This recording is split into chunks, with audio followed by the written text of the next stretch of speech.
Mbote Champangui, Mbote à tous les Olampangui, c'est votre Ntumwa Nswadi Kimbazi, Longi de l'école initiatique Kimuntu, école initiatique d'élévation de conscience.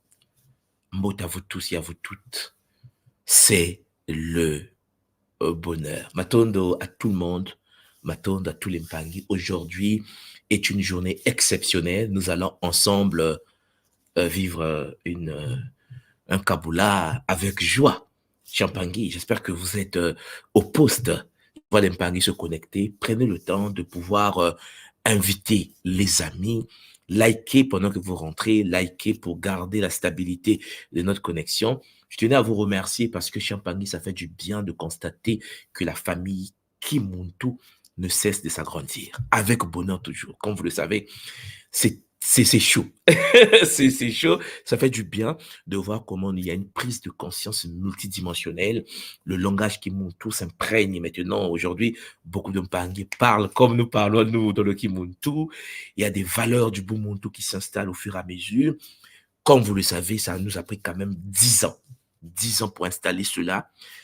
Et nous n'avons pas encore même débuté le game parce que le continent nous attend, notre peuple sur le continent a besoin, Champangui, de la prise de conscience de notre tradition également. Alors, Mpangui, likez, partagez, mettez dans vos réseaux, invitez les amis, postez partout, parce que nous allons parler d'un sujet d'une importance capitale. Nous allons parler de l'univers des Bakoulou. Alors, Mpangui, c'est vrai qu'il y a longtemps que j'ai voulu faire ce Kaboula, mais le temps, c'est chaud parce que Champangui est très occupé. Comme vous le savez, on se prépare pour vivre une, une retraite initiatique et une retraite spirituelle. Ça demande de la concentration, ça demande de la discipline et ça fait toujours du bien de constater que Champangui, vous êtes au poste. Oui, Mpangui.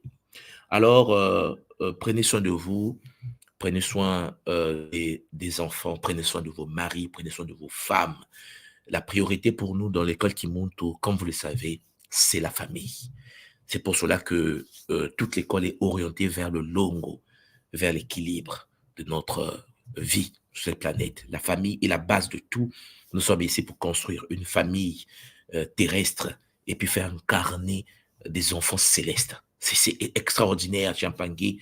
Et j'espère que vous prenez conscience au fur et à mesure de cela. Mais vivre dans une famille, vivre avec une famille équilibrée, avec un couple équilibré, ça demande de la discipline, ça demande de l'harmonie, ça demande, Champangui, de la détermination également. Alors, Mpangui, avant que je puisse poursuivre avec ce Kaboula, avant que je puisse débuter ce Kaboula, j'aimerais vous dire tout simplement Matondo Mamingi. Matondo pour votre présence, Matondo pour votre prise de conscience, Matondo pour l'éveil qui se passe partout sur le continent et dans la diaspora. Matondo pour les Ngagataki, les Ngankoko, les Ngambazi, Matondo pour la grande famille de Bilombo, Kilombo, Eb, Matondo, Champangui, à tout le monde, tous les Mpangui de la tradition Congo de notre école, tradition des dompteurs, sacrés des léopards, Champangui, c'est un bonheur. Vous savez, avant que nous puissions avancer, Champangui, j'aimerais tout d'abord vérifier si le son passe. Parce que ce son-là, mon micro multidimensionnel, là, c'est chaud. Est-ce que vous m'entendez convenablement? Est-ce que le son passe? Parce que je peux augmenter le son. Moi, je parle fort, vous voyez, non? Mais j'aimerais vérifier quand même. Est-ce que le son passe? Est-ce que vous m'entendez? Est-ce que c'est clair pour tout le monde? Champangui. Voilà. Essayez de m'écrire pour vérifier si c'est bon pour vous. On me dit 5 sur 5, on me dit le son est au top. Lorsque les Mpangui disent le son est au top, c'est un bonheur. N'est-ce pas, les Mpangui? Le son est bon. Voilà. Si le son est bon, on peut poursuivre. Alors, likez. Likez parce que le nombre de personnes augmente. Likez mes Mpangui et partagez. Partagez aussi. Vous partagez. Pour ceux qui ne sont pas abonnés, abonnez-vous. Ça fait toujours du bien de voir comment ça fait ça fait du bien. On est d'accord, voilà. Alors, puisque vous êtes en train de liker et puisque vous êtes en train d'inviter les cousins, les cousines, le voisin du coin, d'où vous m'écoutez. Champagné, prenez le temps de l'écrire. Écrivez-nous d'où vous m'écoutez. Est-ce que vous êtes comme moi en Asie, au cœur de l'Asie? Est-ce que vous êtes en Afrique? Est-ce que vous êtes en Europe? Ça fait toujours du bien de voir comment je vois les Mpangi de Aveyron en France, Mbote à tous les Mpangi de Pennsylvania, Zola, toi, les Mpangi de Marmande, les Mpangi de la Martinique, Bruxelles, Mbote à tous les Mpangi de la Côte d'Ivoire, les Mpangi du Gabon, à Libreville, Mbote à tous les Mpangi de Nice, Mbote à tous les Mpangi qui sont chez Mpangi en France, en Martinique, Bretagne. Bon, Bretagne au poste. Zola, toi, maman, ça fait du bien toujours parce que c'est le show. Belgique également, Champangui, Saint-Denis, c'est chaud. Madinina, l'Allemagne au poste. Guadeloupe, dans le train.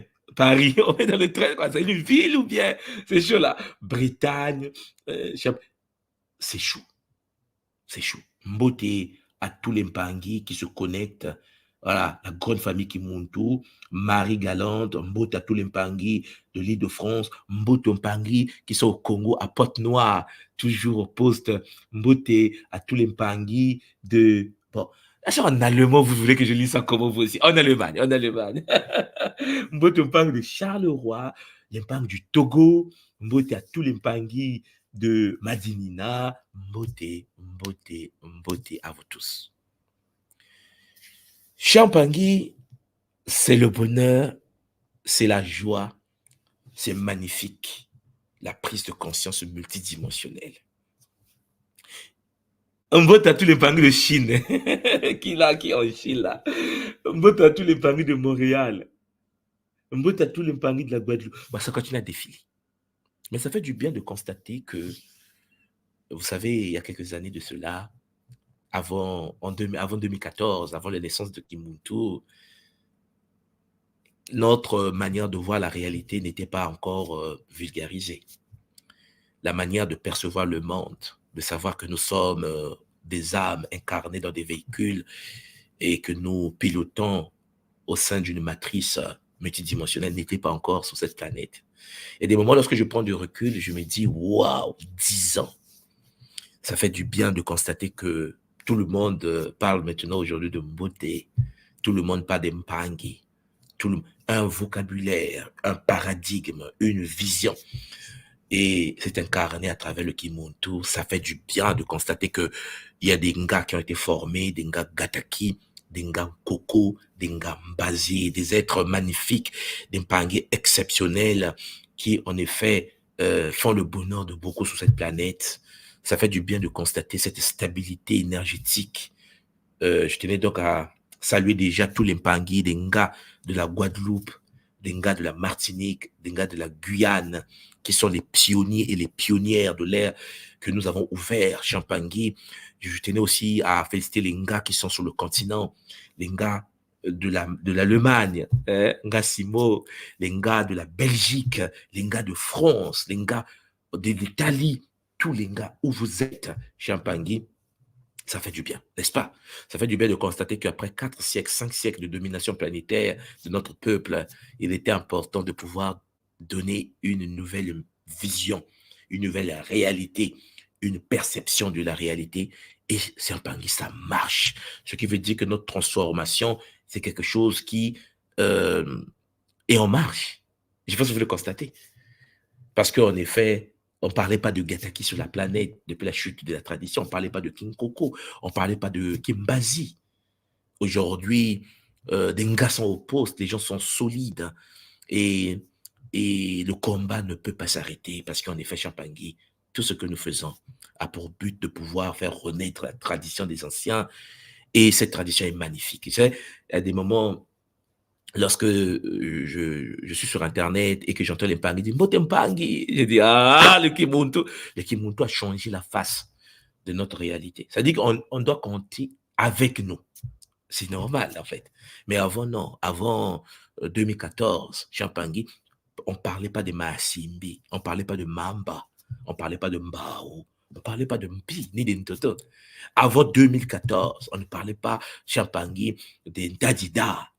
On ne parlait pas d'état du roi. Non, on ne parlait pas de tout ça. Ça dit que ce n'était pas encore là. Le Kimuntu nous a ouvert des portes vers des connexions. Aujourd'hui, à travers le Kimuntu, beaucoup ont fait le longo. À travers le Kimuntu, comme vous le constatez, beaucoup de Mpangi sont stables dans leur couple. Et malgré les problèmes, malgré les hauts, les bas, beaucoup de Mpangi comprennent qu'en effet, le but de la vie, c'est la résolution des problèmes. Et ça fait vraiment du bien de le constater parce que chez Mpangi, le nombre de divorces, le nombre de séparations, le nombre de... C'est chaud. Et le Kimuntu met son sel dans la vie aujourd'hui pour que nous puissions être des gens stables. Beaucoup d'Mpangi n'arrivaient plus à rentrer en Afrique. Je pense que vous vous souvenez. Parce qu'ils avaient peur de la sorcellerie, ils avaient peur, l'oncle, papa, maman, ah oui, si je rentre au pays, peut-être qu'on va me faire du mal. Le Kimuntu a supprimé dans nos programmes cette perception d'avoir peur. Pour beaucoup d'Mpangi aujourd'hui, ils rentrent en Afrique sans problème. Beaucoup arrivent sur le continent, ils arrivent au Congo, au Gabon, ils arrivent au Sénégal, ils arrivent au Cameroun, ils arrivent dans tous les pays où nous sommes pour aller voir leur famille sans pour autant craindre un sorcier parce que, comme on dit chez nous, ils ont été vaincus. Pourquoi? Parce que une nouvelle manière de fonctionner à travers notre école nous permet aujourd'hui d'être stables, de pouvoir orienter nos enfants, de pouvoir les protéger, de mettre des boucliers chez Mpangi. Ça fait du bien à un peuple qui a longtemps été décimé, détruit, violé, massacré. Un peuple, notre peuple, qui a été lancé, jeté dans les océans, bouffé par des requins. Chez Mpangi, un peuple qui a été décapité, coupé des bras, un peuple qui a été violé et encore un peuple comme ça, chez Mpangi. Voir ce que nous sommes en train de faire à travers le Kimuntu, je pense que vous le constatez par vous-même, c'est un bonheur. Et moi, je suis fier de vous. Je suis fier de vous, Mpangi, vous qui tenez. Parce qu'en effet, on nous a imposé le christianisme, on a imposé l'islam, on nous a imposé des religions. Mais Mpangi, on arrive à faire le Nzietolo. On arrive à faire Mpangi, les RSK. Là, je tenais déjà à saluer les Mpangi de la Guadeloupe, la Martinique, la Guyane, parce que les RSK qui seront organisés, je pense que le 20 octobre de cette année, pour préparer ceux qui vont être à la RIC Allemagne. Et ceux qui ne seront peut-être pas là avec nous, sur la RIC Bretagne, ceux qui ne seront pas peut-être avec nous en Bretagne, Mpangi vont vivre des RSK sur leur territoire. J'ai vu déjà les flyers lancés par la Guadeloupe, l'information que j'ai reçue de la Guyane. Et puis, lorsque notre peuple est touché, comme le cas dans la Martinique, ce qui est intéressant, c'est que pour la première fois depuis la chute de nos civilisations, les gars de l'école qui montent se mettent en marche. Non, mais cher Mpangi, cher Nga, je tenais à vous remercier de tout mon cœur de ce que vous faites pour la communauté. Moi, je suis de passage. Nous sommes que des passages. On est que des mortels. Je vais passer. Mais lorsque je vois des Mpangi méditer pour la Martinique, envoyer de l'énergie pour soutenir les Mpangi qui sont au front, les gens qui luttent pour que notre peuple soit équilibré, tu te dis, mais c'est magnifique. Je me souviens lorsque la Nouvelle-Calédonie était en feu, les gars de l'école se sont mis en marche. Non, mais est-ce que vous vous rendez compte qu'avant, on ne pouvait pas faire ça pour les autres? On nous a créés pour être individualistes, égoïstes, dans notre coin. Mais depuis la naissance des Nga, nous sommes dans une phase magnifique où les Nga se mettent dans des postures où ça envoie de l'énergie. Lorsque un des Nga est malade, tous les Nga se mettent en marche pour envoyer l'énergie à l'autre, pour le booster. Mais qu'est-ce qu'on veut d'autre, Mpangi? C'est le bonheur multidimensionnel. Et ça fait du bien de voir comment nous nous comportons. Ça fait du bien de voir comment nous nous soutenons. Il y a notre Mpangi, je ne vais pas dire le nom, mais au niveau de la Guadeloupe, lorsqu'il s'est retrouvé à l'hôpital, les gars font des marches, les gars vont à l'hôpital, les gars méditent, les gars... On a même programmé qu'on devait l'opérer. Mpangi, vous connaissez la suite. Et même la médecine n'arrive pas à cerner ce qui se passe. Zola à vous, chers frères et sœurs.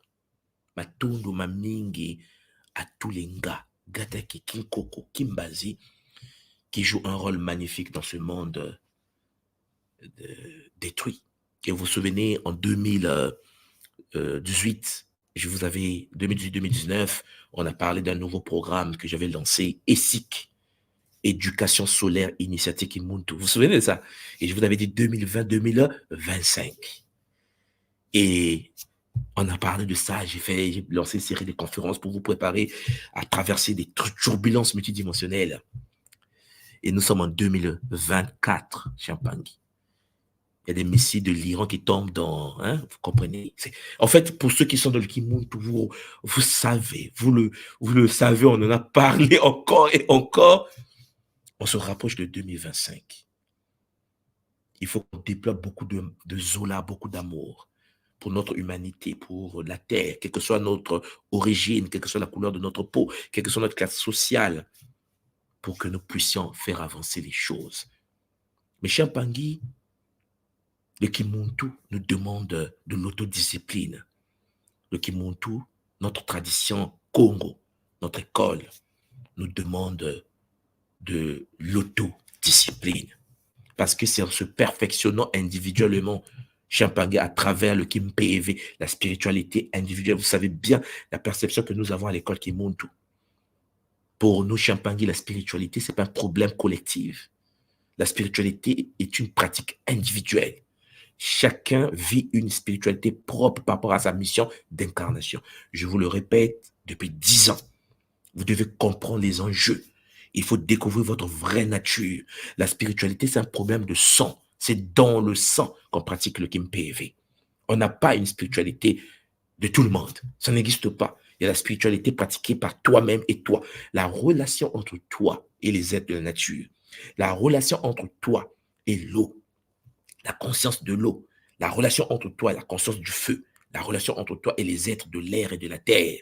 C'est intime. La spiritualité, le Kim-PEV, c'est un monde personnel où le monde se découvre en relation avec les minéraux, les végétaux, les animaux, les êtres supérieurs.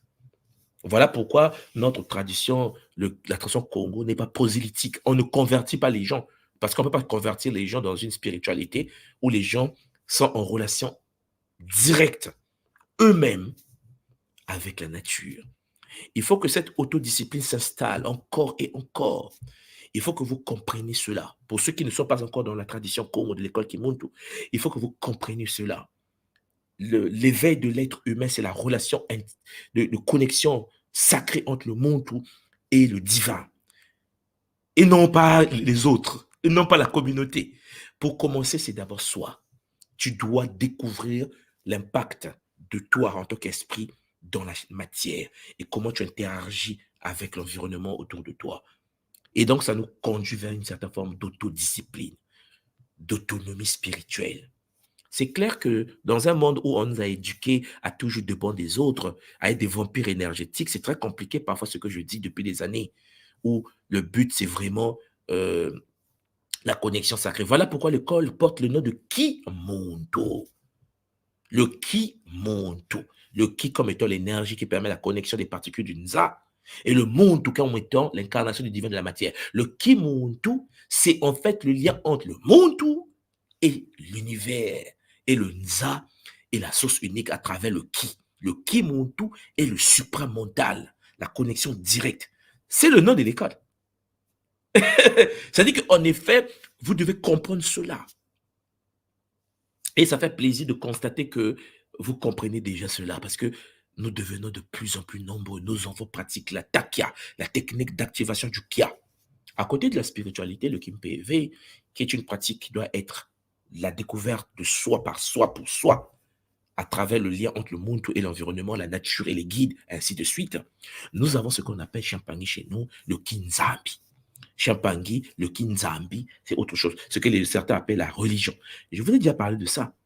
La religion, pour nous, c'est un problème de famille. Il n'y a pas la religion africaine. Je sais que quand je dis ça, les gens s'énervent. Oui, mais tu as dit non. Il n'y a jamais eu. Parce qu'on veut copier l'autre. Non. On est devenu religieux parce qu'on est esclave. Parce que le maître, les esclaves sont sous la religion du maître. Mais en fait, la religion, le Kinzambi, c'est un problème de famille. Nkanda. Tu es né dans une famille. Tu dois pratiquer la religion de la famille. Et c'est quoi la religion de la famille? La religion, dans la tradition Congo, est la relation entre le monde et l'ensemble des êtres qui t'ont précédé au sein de cette lignée. ce que nous appelons affectueusement les Bakolo, les ancêtres. Mais je vais en parler aujourd'hui avec vous, avec bonheur. Ce qui veut dire que nous pratiquons une religion que j'appelle à l'école Kimuntu les Kibakolo. Et j'ai dit, mais ça vient d'où? J'ai dit, c'est l'école Kimuntu. Le Kibakolo, la connexion sacrée à l'univers des ancêtres matiques, des êtres qui, avant nous, ont vécu le Kunaka, l'ascension. La religion chez nous, c'est familial. Voilà pourquoi on ne peut pas convertir quelqu'un. Parce que comment je vais te convertir dans la religion de mon ADN? Tu as aussi une lignée. Hein. J'ai aussi une lignée. Nous avons des religions de lignée fondées sur le King Koko, ce qu'on appelle chez nous le totémisme. Tout le continent était comme ça avant que nous puissions, avant d'être chicotés correctement par des forces istéphétiques, métatroniques, démoniaques. Donc, si vous me comprenez les Pangui, vous voyez donc que nous sommes dans une posture où, à côté de cette connexion de lignée et cette découverte de soi par le Kempévé, la spiritualité, nous avons donc le monde qui vit avec les autres dans une famille, grande famille, métafamille, la communauté. Et là, Champangui intervient, autre chose que nous appelons chez nous le Kinkolo. Le Kinkolo qui est Eto, c'est-à-dire notre ancestralité, c'est-à-dire Champangui, la tradition. Chaque lignée apporte la pierre à l'édifice traditionnel. Dans une communauté des êtres matiques sacrés, chaque famille a un totem. Chaque famille a un kinkoko. Et à travers la religion, le kinzambe de la lignée, Champangui, les Muntu, vit dans une société et apporte au sein de cette société la manifestation de sa divinité. Et là, Champangui, tout se passe au sein de cette communauté. C'est un Congolo, c'est un cercle avec des rayons. Et le centre, Champangui, c'est le Mba, le feu du Nza. Et là, à partir de là, Champangui, les Congos ont créé Mbanza Congo. Mbanza Congo, la cité du feu au sein du Congolo. Le cercle sacré qui permettait la connexion des rayons. Chaque rayon, chaque famille se connectait à travers des ancêtres de cette famille. Et chaque être de cette lignée découvrait sa divinité à travers le Kempévé, sa relation avec l'environnement pour enrichir la lignée. Et chaque lignée en question était donc dans cette communauté qu'on appelle chez nous aujourd'hui en français tradition. D'où la tradition Congo. Tradition du cercle ultime, la connexion au Mba, au feu divin. Alors les Mpangui, vous comprenez donc à partir de là que les êtres, nos anciens, dans chaque famille, dans chaque lignée, nous ont légué des informations. Et ces informations circulent à travers notre patrimoine génétique, qu'on appelle aujourd'hui ADN, que nous avons tous et toutes. Tous et toutes. Au sein de notre patrimoine génétique, il y a de l'information, la mémoire transgénérationnelle. C'est le sujet de ce soir. Alors, mes parents, vous comprenez donc que lorsque un être humain, bébé, vient au monde dans une famille, c'est un esprit qui s'incarne dans la matière. Et cet esprit doit découvrir ce véhicule qui vient d'emprunter aux éléments. Et donc, le Kimpévé, la spiritualité, doit être sa voix. Mais c'est une connexion de soi avec la nature. Souvent, on se perd de vue lorsque les gens pensent que ma spiritualité, ta spiritualité, la spiritualité, la spiritualité. Ah oui, mais lui, il ne médite pas. Ah, lui, il n'est pas gentil. Lui, non. C'est un problème de découverte de soi-même, par soi-même, pour soi-même, au sein d'une lignée totémique, Champangui, au sein d'un Kanda. Et ce Kanda est dans la communauté qu'on appelle chez nous le Kinkulu, donc méta-communauté Bunu Diaba, Bantu. Et là, c'est quelque chose que vous devez cerner. Nous avons tous donc un patrimoine génétique qu'on a hérité. Sauf que, avant nous, il y a des gens qui ont vécu. Et ceux qui ont vécu avant nous ont fonctionné. Et ils ont téléchargé leurs expériences de vie dans leur patrimoine génétique, dans leur ADN. Et avant eux, il y a eu leurs ancêtres qui ont également vécu des expériences. Et toutes ces expériences en question ont été téléchargées dans leur ADN. C'est-à-dire, depuis l'origine de l'humanité jusqu'à toi qui m'écoutes ce soir, toutes les connaissances, toutes les informations, toutes les données, les mémoires informationnelles, depuis l'origine de ta lignée jusqu'à toi et en toi. Certaines informations sommeillent, ils sont en état latent, ils sont en sommeil. Certains ont été activés et c'est avec ça que tu fonctionnes. Ce qui veut dire que le Muntu est une résultante de l'ensemble des ancêtres, des comportements, des ajustements, des émotions qui en effet vient au monde avec toi et tu vis avec sur la terre. Et tu te comportes face aux expériences par pilotage automatique. Et ce pilotage automatique, ton expérience de vie actuelle te donne une petite fenêtre qui te permet en effet de pouvoir ajouter à ce que tu es, ce que tu découvres en ce moment. Ce qui veut dire, Wadiafwa Yikadio, Champangui, cette parole sacrée qui nous dit ajoute à la tradition, ajoute à ta spiritualité, ajoute à ce que tu as, la sagesse de l'autre afin de t'enrichir. C'est un problème, Champangui, d'enrichissement d'abord de la lignée à travers l'information laissée par des ancêtres en toi que tu dois améliorer, perfectionner, purifier, nettoyer pour que tes enfants reçoivent l'héritage encore et eux, ils continuent à faire le boulot au fur et à mesure. C'est une chaîne, la blockchain, pour ceux qui connaissent un peu. La blockchain, Champangui. C'est une chaîne qui nous permet en effet d'être interconnectés sans pour autant parfois se rendre compte qu'on est interconnecté. La prise de conscience de ces réalités-là nous aide à vivre une vie stable dans la matière parce que si tu sais qui tu es et tu sais quels sont tes ancêtres et lesquels ont vécu à travers toi et lesquels vivent à travers toi et comment fonctionner avec eux, ça t'ouvre les portes. Ça t'ouvre les portes pour l'éveil de conscience. Ça t'ouvre les portes pour fonctionner au sein d'une ZAR. Voilà pourquoi, à travers donc l'école Kimuntu, je vous avais déjà fait alors je vais faire partage écran, je vous avais déjà fait une série de conférences, 3 parties déjà, sur ce sujet que je suis en train de vous présenter, les Bakulu, leur structure matricielle. Il y en a 3 parties déjà en ligne. Et là, c'est la première partie que j'avais abordée avec vous, les Bakulu, qui sont-ils réellement? Parce que nous n'avons pas la même vision des ancêtres que beaucoup de gens sur cette planète.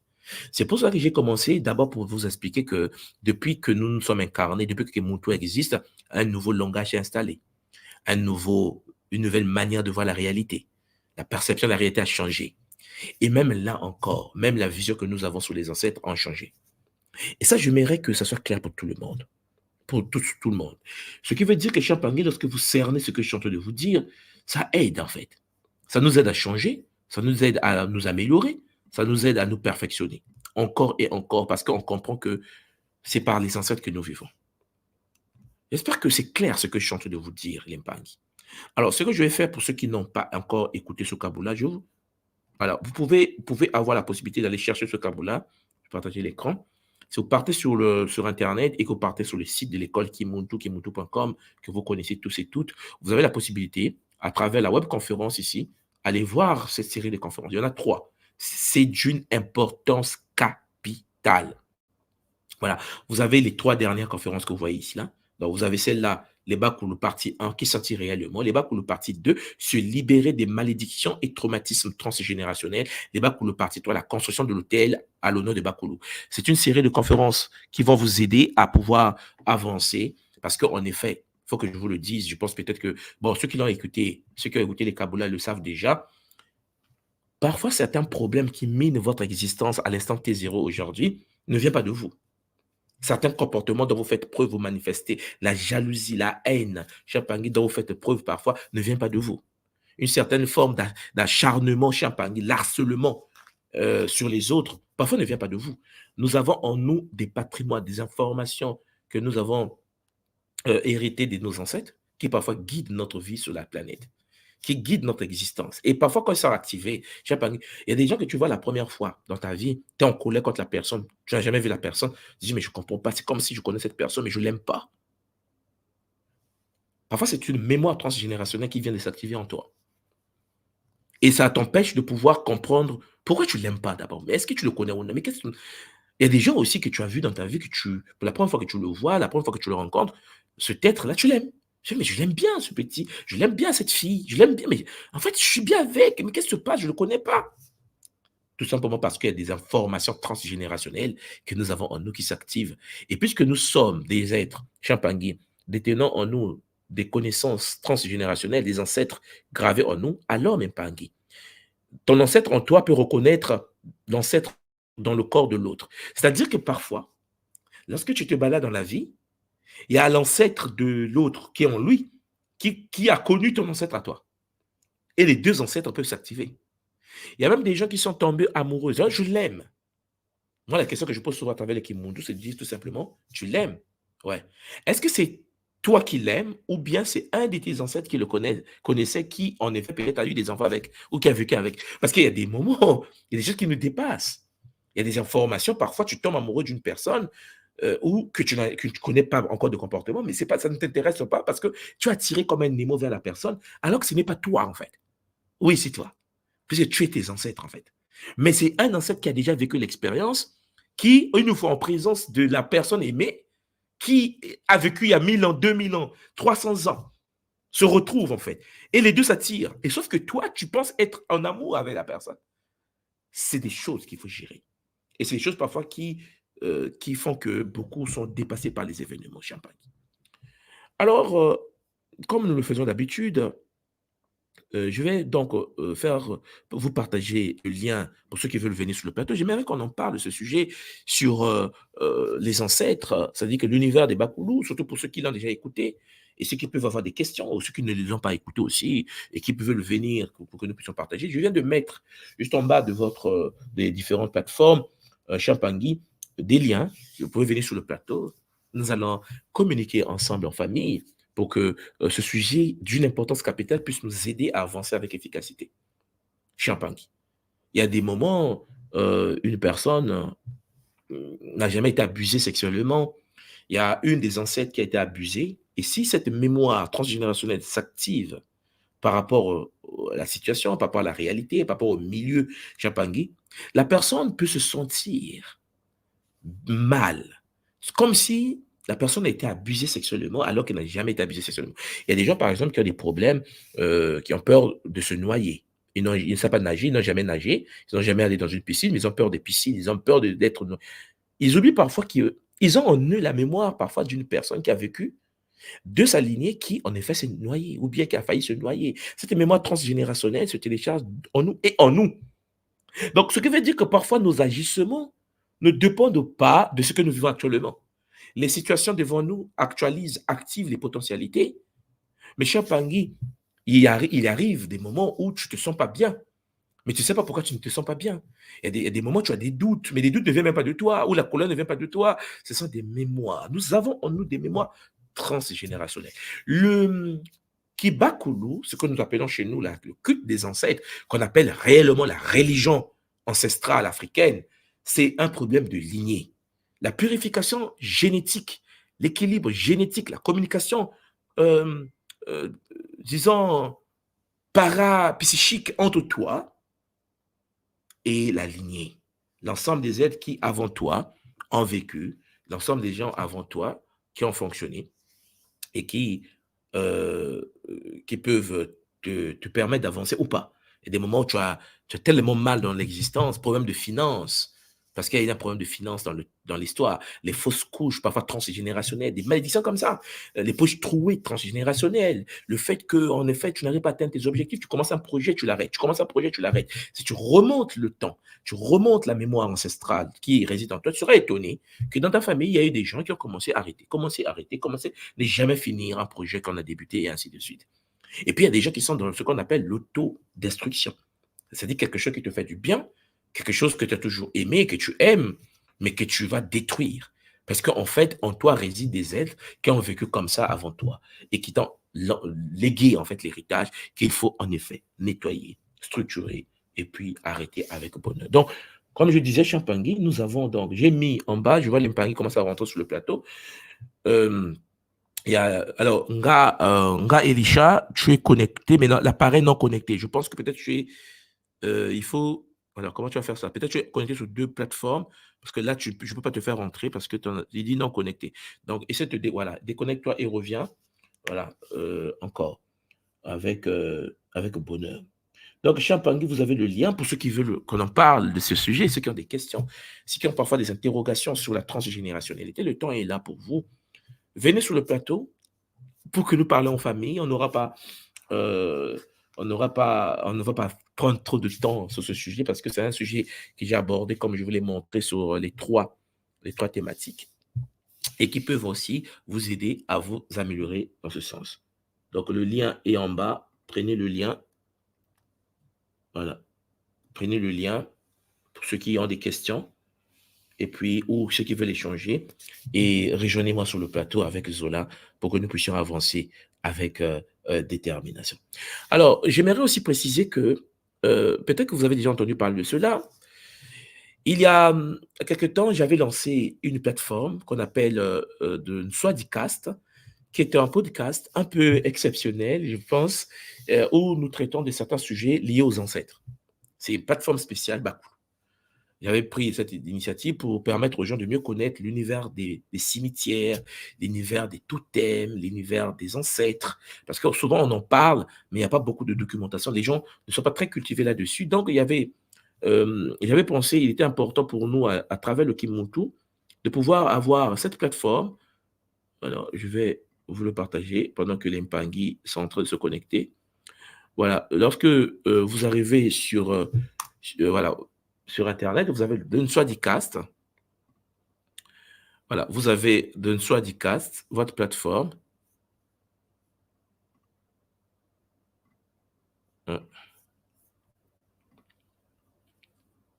Ah, Nga Elisha a réussi à améliorer, à arranger sa chose, donc je vais la faire entrer. Voilà, donc ici, si vous tapez ici D'un Swadicast, voilà, c'est ça, c'est cette plateforme-là. Pour ceux qui veulent aller voir des informations, vous pouvez faire un tour dessus. C'est une plateforme, ça charge, voilà. C'est une plateforme où vous avez une série des caboulets, des enseignements, beaucoup des enseignements, hein, pas une série, beaucoup, beaucoup, beaucoup d'enseignements, euh, qui parlent que des ancêtres, ok? Ça parle que des ancêtres. Nous l'avons transformé en application aujourd'hui. C'est téléchargeable via l'application. Je vais vous en parler plus tard. Le but vraiment de cette application, c'est de nous aider vraiment à avoir accès avec facilité à ces univers-là et à comprendre que les ancêtres, c'est toute une science. La spiritualité, ce n'est que lié à ce que nous sommes, la découverte de soi. Nous sommes venus sur Terre pour améliorer, purifier, nettoyer la lignée. N'oubliez jamais cela. La résolution des problèmes est la base de notre tradition et de notre spiritualité. Voilà. Donc, il y a un gars, Elisha, qui est rentré. Mbote Mpangi, est-ce que tu m'entends maintenant, maman Elisha? Beauté tout moi, beauté. Bon, Oui, je t'entends très bien. Toi, tu m'entends, papa? je t'entends très bien, maman. Je t'entends très bien. Matou. Maintenant, toi, nous parlons de l'univers des Bakoulou. Maman, tu as la parole. Est-ce que d'abord, tu as écouté l'univers des Bakoulou? Si oui, qu'est-ce que tu en penses? J'ai pas écouté la première partie. Donc, j'essaie maintenant d'écouter et de réviser ça jusqu'à bien comprendre, après passer à la deuxième pour pouvoir Oui. faire vraiment les choses en profondeur. Et c'était magnifique, papa, c'était magnifique parce qu'on se rend compte au fait que tout ce qu'on a comme comportement, c'est vraiment lié au fait à nos ancêtres. Tout ce Mm. qu'on fait en fait aujourd'hui, ce qu'on vit aujourd'hui, notre communauté avec les poches trouées, là, tout le monde est pauvre. C'est parce que ça vient de là-bas, le problème du célibat dans la communauté, ça vient de là-bas. Tout vient de l'autre côté. Donc maintenant, papa, il y a beaucoup de choses qui se sont mises en place depuis avant que le Kimuntu naisse. Donc tout le monde a mis ces choses en place. Que se Mm. passe-t-il maintenant quand on commence à faire, par exemple, comme nous allons faire en Bretagne, Mm. les rituels au fait pour se déconnecter à tout ça? Qu'est-ce qui se met en place? Est-ce qu'on arrive à couper les liens avec le phénomène des poches trouées? Est-ce que les couples qui sont déjà mis en place, est-ce qu'ils vont se rendre compte que finalement, c'était les ancêtres? Eux, ils font quoi? Comment ça peut être vécu, au fait, par nous Mm. qui allons passer par ces rituels-là? Et pour ceux qui ne vont pas passer par là, parce que beaucoup seront à la rigue, d'autres non, on fait quoi pour Ouais. eux? Mais bon, d'abord, ceux qui ne seront pas à la RIC et qui ne seront pas avec nous, bah, futuriques, hein, parce qu'il y aura des RIC toujours. Ce n'est pas un problème, maman Nga Elisha. Chaque chose en son temps. Par contre, ceux qui sont déjà en relation, par exemple, de couple, mais qui émanent non pas de la mission de vie, de l'âme sœur, mais qui sont là parce qu'il y a eu une attraction due à la mémoire transgénérationnelle. Je précise bien parce que vous allez vous rendre compte que la majorité des gens qui se mettent en couple, par cette relation transgénérationnelle, finissent par divorcer. Parce que ce n'est pas leur vie, en fait. C'est-à-dire que tu vas te rendre compte que la personne, ce qui t'a tiré vers la personne n'est pas réellement ce que tu voulais, c'est autre chose. Tu te dis, mais qu'est-ce qui se passe? Pourquoi il y a une attraction? Mais on n'est pas vraiment en train de vivre les mêmes réalités, alors qu'il y a une certaine forme d'attraction. Parce que tout simplement, il y a quelque chose de très puissant qui existe, maman, en nous, qu'il faut nettoyer. Mettons une personne qui est déjà en couple avec une personne qui n'est pas de sa mission de vie, qui n'est pas née pour elle et qui est déjà en relation, il faut chercher à mettre le pont. C'est pour cela que le longo est là pour structurer, c'est-à-dire que bifurcation, il faut chercher à mettre le pont avec la personne, se guérir et continuer dans l'œuvre. Parce que le but, c'est quoi? Ce n'est pas de se séparer. Le but, c'est de résoudre la situation dans laquelle on se trouve, de chercher une solution tangible. Et ça, c'est quelque chose que vous devez comprendre. C'est-à-dire qu'en effet, lorsque quelqu'un se nettoie au niveau couple, par exemple, et que cette personne est en harmonie avec la personne, mais une fois en harmonie avec la personne, on se rend bien compte que, mais en fait, il y a un vide, en fait. Mais qu'est-ce qui m'attire? Pourquoi je suis là? Souvent, les gens ont tendance à se séparer. Non. Le but, ce n'est pas de se séparer. Le but, c'est maintenant chercher comment fonctionner avec la personne en trouvant des concordances, des liaisons, des relations pour accomplir une mission de vie donnée au sein de notre réalité. Ça, c'est ça qui est intéressant. Donc, maman, effectivement, il y a eu des alliances de par le passé. Les gens ont fait des alliances. Les alliances vont être coupées. Mais les alliances vont être coupées pour libérer la personne pour que tu accomplisses ta mission incarnationnelle actuelle. Parce que souvent, on réalise des choses sur le terre et ce n'est pas nous qui faisons ça. Il y a des gens qui sont attirés par des choses, ce n'est pas eux, ce n'est pas leur mission, mais se sont attirés.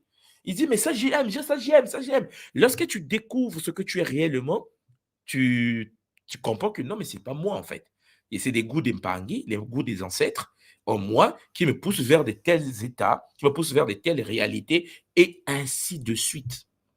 Donc, oui, maman, il faut couper, nettoyer, épurer et trouver des solutions dans les situations dans lesquelles on se trouve déjà. Il ne faut pas se séparer de l'autre parce qu'on a découvert qu'en effet, on était attiré transgénérationnellement parce que n'oublie pas Nga Elisha, l'ancêtre dont on parle, ben, est en toi et c'est toi-même. Parce que comprenez bien que nous sommes des êtres qui voyageons à travers le temps et nous avons vécu des expériences au fur et à mesure, au fur et à mesure.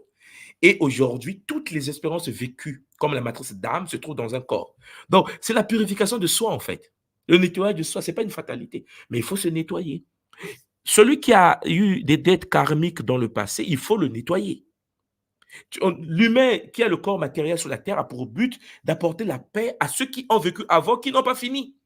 Parce qu'après nous, Nga Elisha, nos enfants doivent continuer le boulot, continuer à nettoyer maman Elisha qui est partie. C'est une chaîne transgénérationnelle. Les futures générations ont pour but de nettoyer les anciens. Et les anciens ont pour but de préparer les futurs. Donc, c'est bidirectionnel. Et ça, c'est très important. Parfois, on oublie ça. Les gens viennent sur la Terre, vivent leur vie, font les bêtises et partent. Mais ils oublient que pendant que tu es vécu, il y a une gamme de personnes qui te regardaient, qui se disaient, mais attends, elle est partie pour nettoyer, non? Elle est partie pour guérir. Nous sommes là, on attend. Ben non, elle a oublié ça.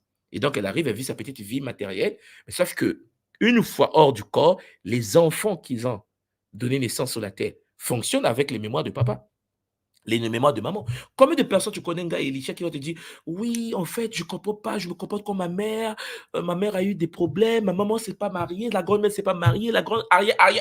En fait, tu es là, tu dis, mais ce n'est pas possible. Dans notre famille, les filles ont souvent fait des fausses couches. Dans notre famille, les mères se sont toujours divorcées. Il y a des gens comme ça, ils sont conscients de ça. Ils sont perdus, en fait. Ils se disent, mais comment je vais faire?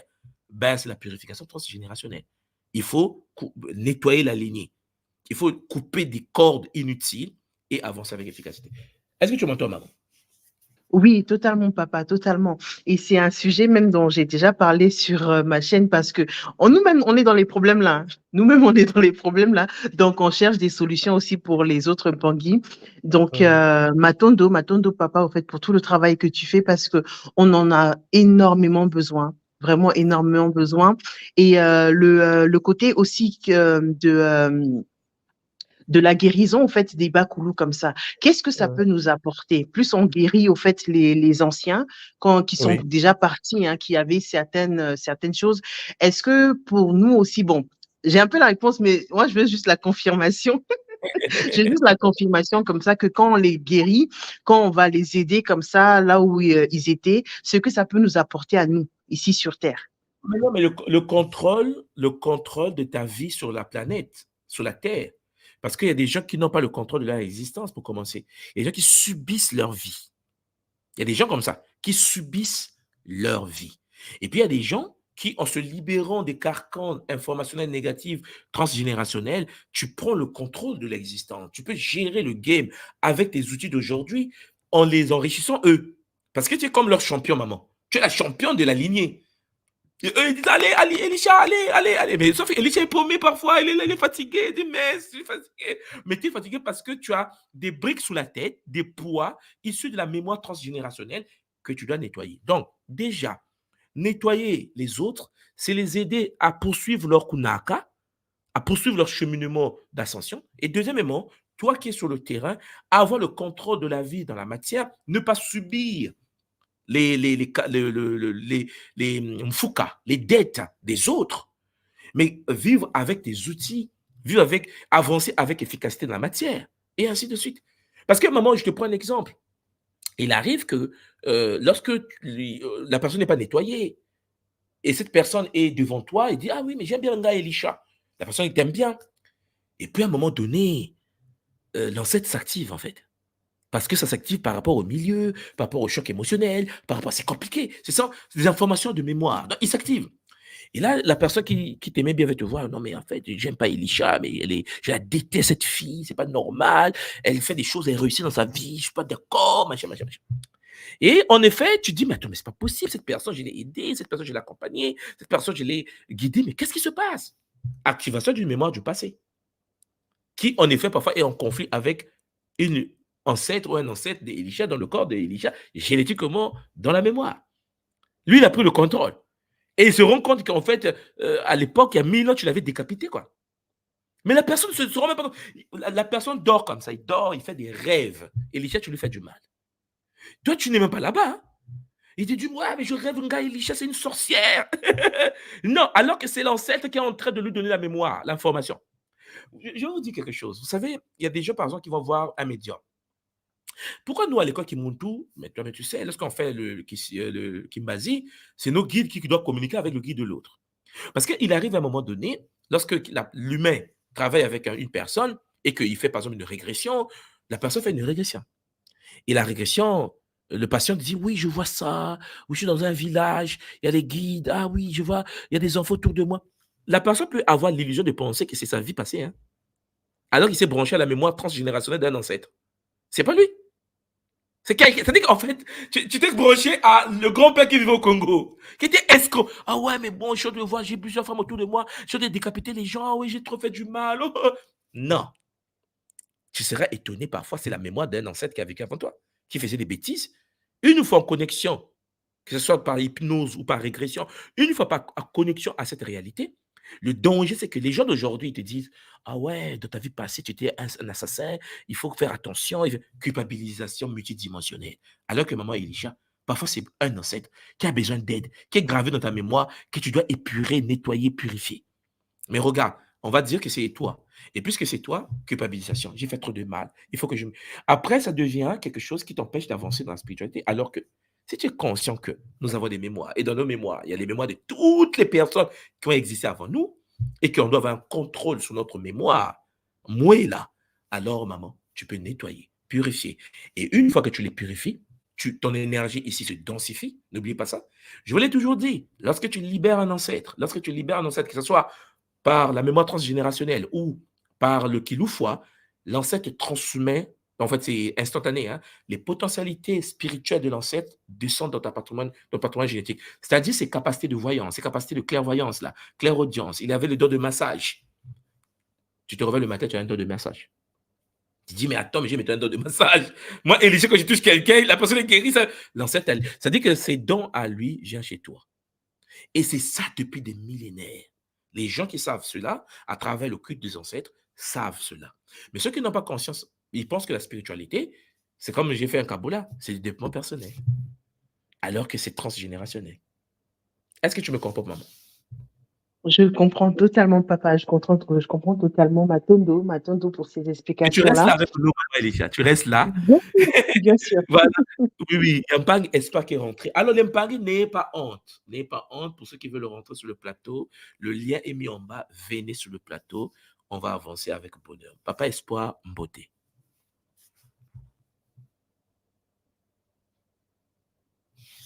Allô? Ton micro est muté, papa. Ton micro.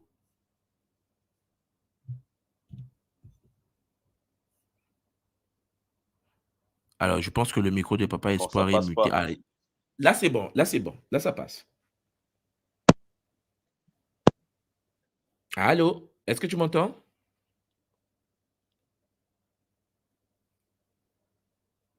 Alors, je ne sais pas si maman Elisha, tu l'entends. Le muté est démuté, mais moi, je ne l'entends pas. Je l'ai entendu, après ça a recoupé. Ouais, ouais. Alors que le muté est démuté. Papa Espoir, je pense que. Essaie d'enlever les écouteurs. Essaie d'enlever les écouteurs. Peut-être que c'est ça qui fait ça. Qui te bloque. Allô, tu m'entends là? Ah, problème de connexion. Donc, maman Elisha, tu as la parole, là, puisque tu es là, on va parler. Tes Pangui ont peur de venir sur le plateau. Bon, écoute, maman Et Elisha. il y a des jours comme ça, il y a des jours comme ça, les Pangui sont frileux, mais c'est pas grave. Nous, on en Non, profite, papa, on en profite. oui, maman. On en profite. Donc, papa, moi aussi, je voulais aussi une petite précision, papa, parce qu'on sait que tout ce qui est spirituel, quand on fait quelque chose de spirituel, dans la matière, quand même, il y a quand même des actions à mener.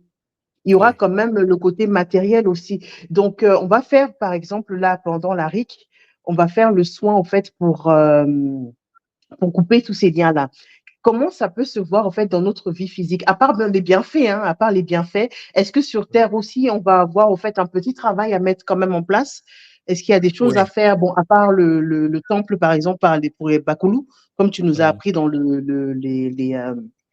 les Kaboulas, les conférences que tu nous as fait. À part ça, est-ce qu'il y aura des choses quand même qui vont être faites par nous? Comment on peut voir ça en fait? Oui, Le côté oui, maman. matière.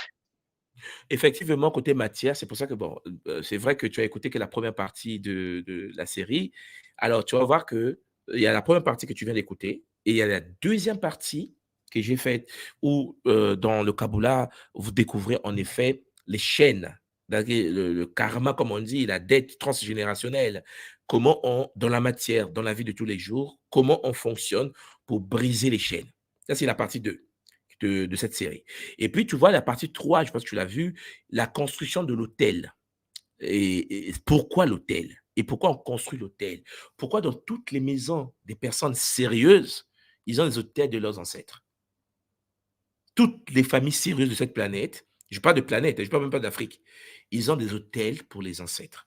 Oui, dans la matière, maman, il y a des rituels qu'on fait, il y a des libations, il y a des techniques qu'on fait pour garder le lien avec les ancêtres. Et dans le 2 et le 3, tu verras, lorsque tu vas l'écouter, je mets les techniques dedans. Dans les audios là, hein, dans les web conférences là, il y a des techniques à l'intérieur pour rester physiquement en relation avec sa lignée. Par exemple, toutes les personnes qui ont écouté ces 3 parties, ils ont commencé à construire ce qu'on appelle l'arbre généalogique de la famille. Parce que tu dois savoir, maman, tu viens de quelle lignée? Et pourquoi tu es là? Mais quelle lignée? Qui était avant toi? Remonter 2, 3, mais je l'explique en détail dans les Kabboulas, remonter à 2, 3, 4 générations et mettre le pont. Mais c'est des rituels, en fait. Et ce rituel te permet, en fait, dans la matière, de pouvoir faire certaines choses. Parce que, maman, il y a des ancêtres en nous qui sont parfois pas de l'autre côté, qui sont des errants, qui sont là dans la ville en train de se balader, mais il est ton ancêtre. C'est-à-dire que c'est comme si tu es sur la terre, tu as ton arrière-grand-père qui était mort, qui n'a pas eu accès à l'univers des morts et qui erre dans le monde ici et qui se balade de ville en ville, de pays en pays, de marché en marché. Et toi, en tant que sa descendance, tu as son patrimoine génétique en toi.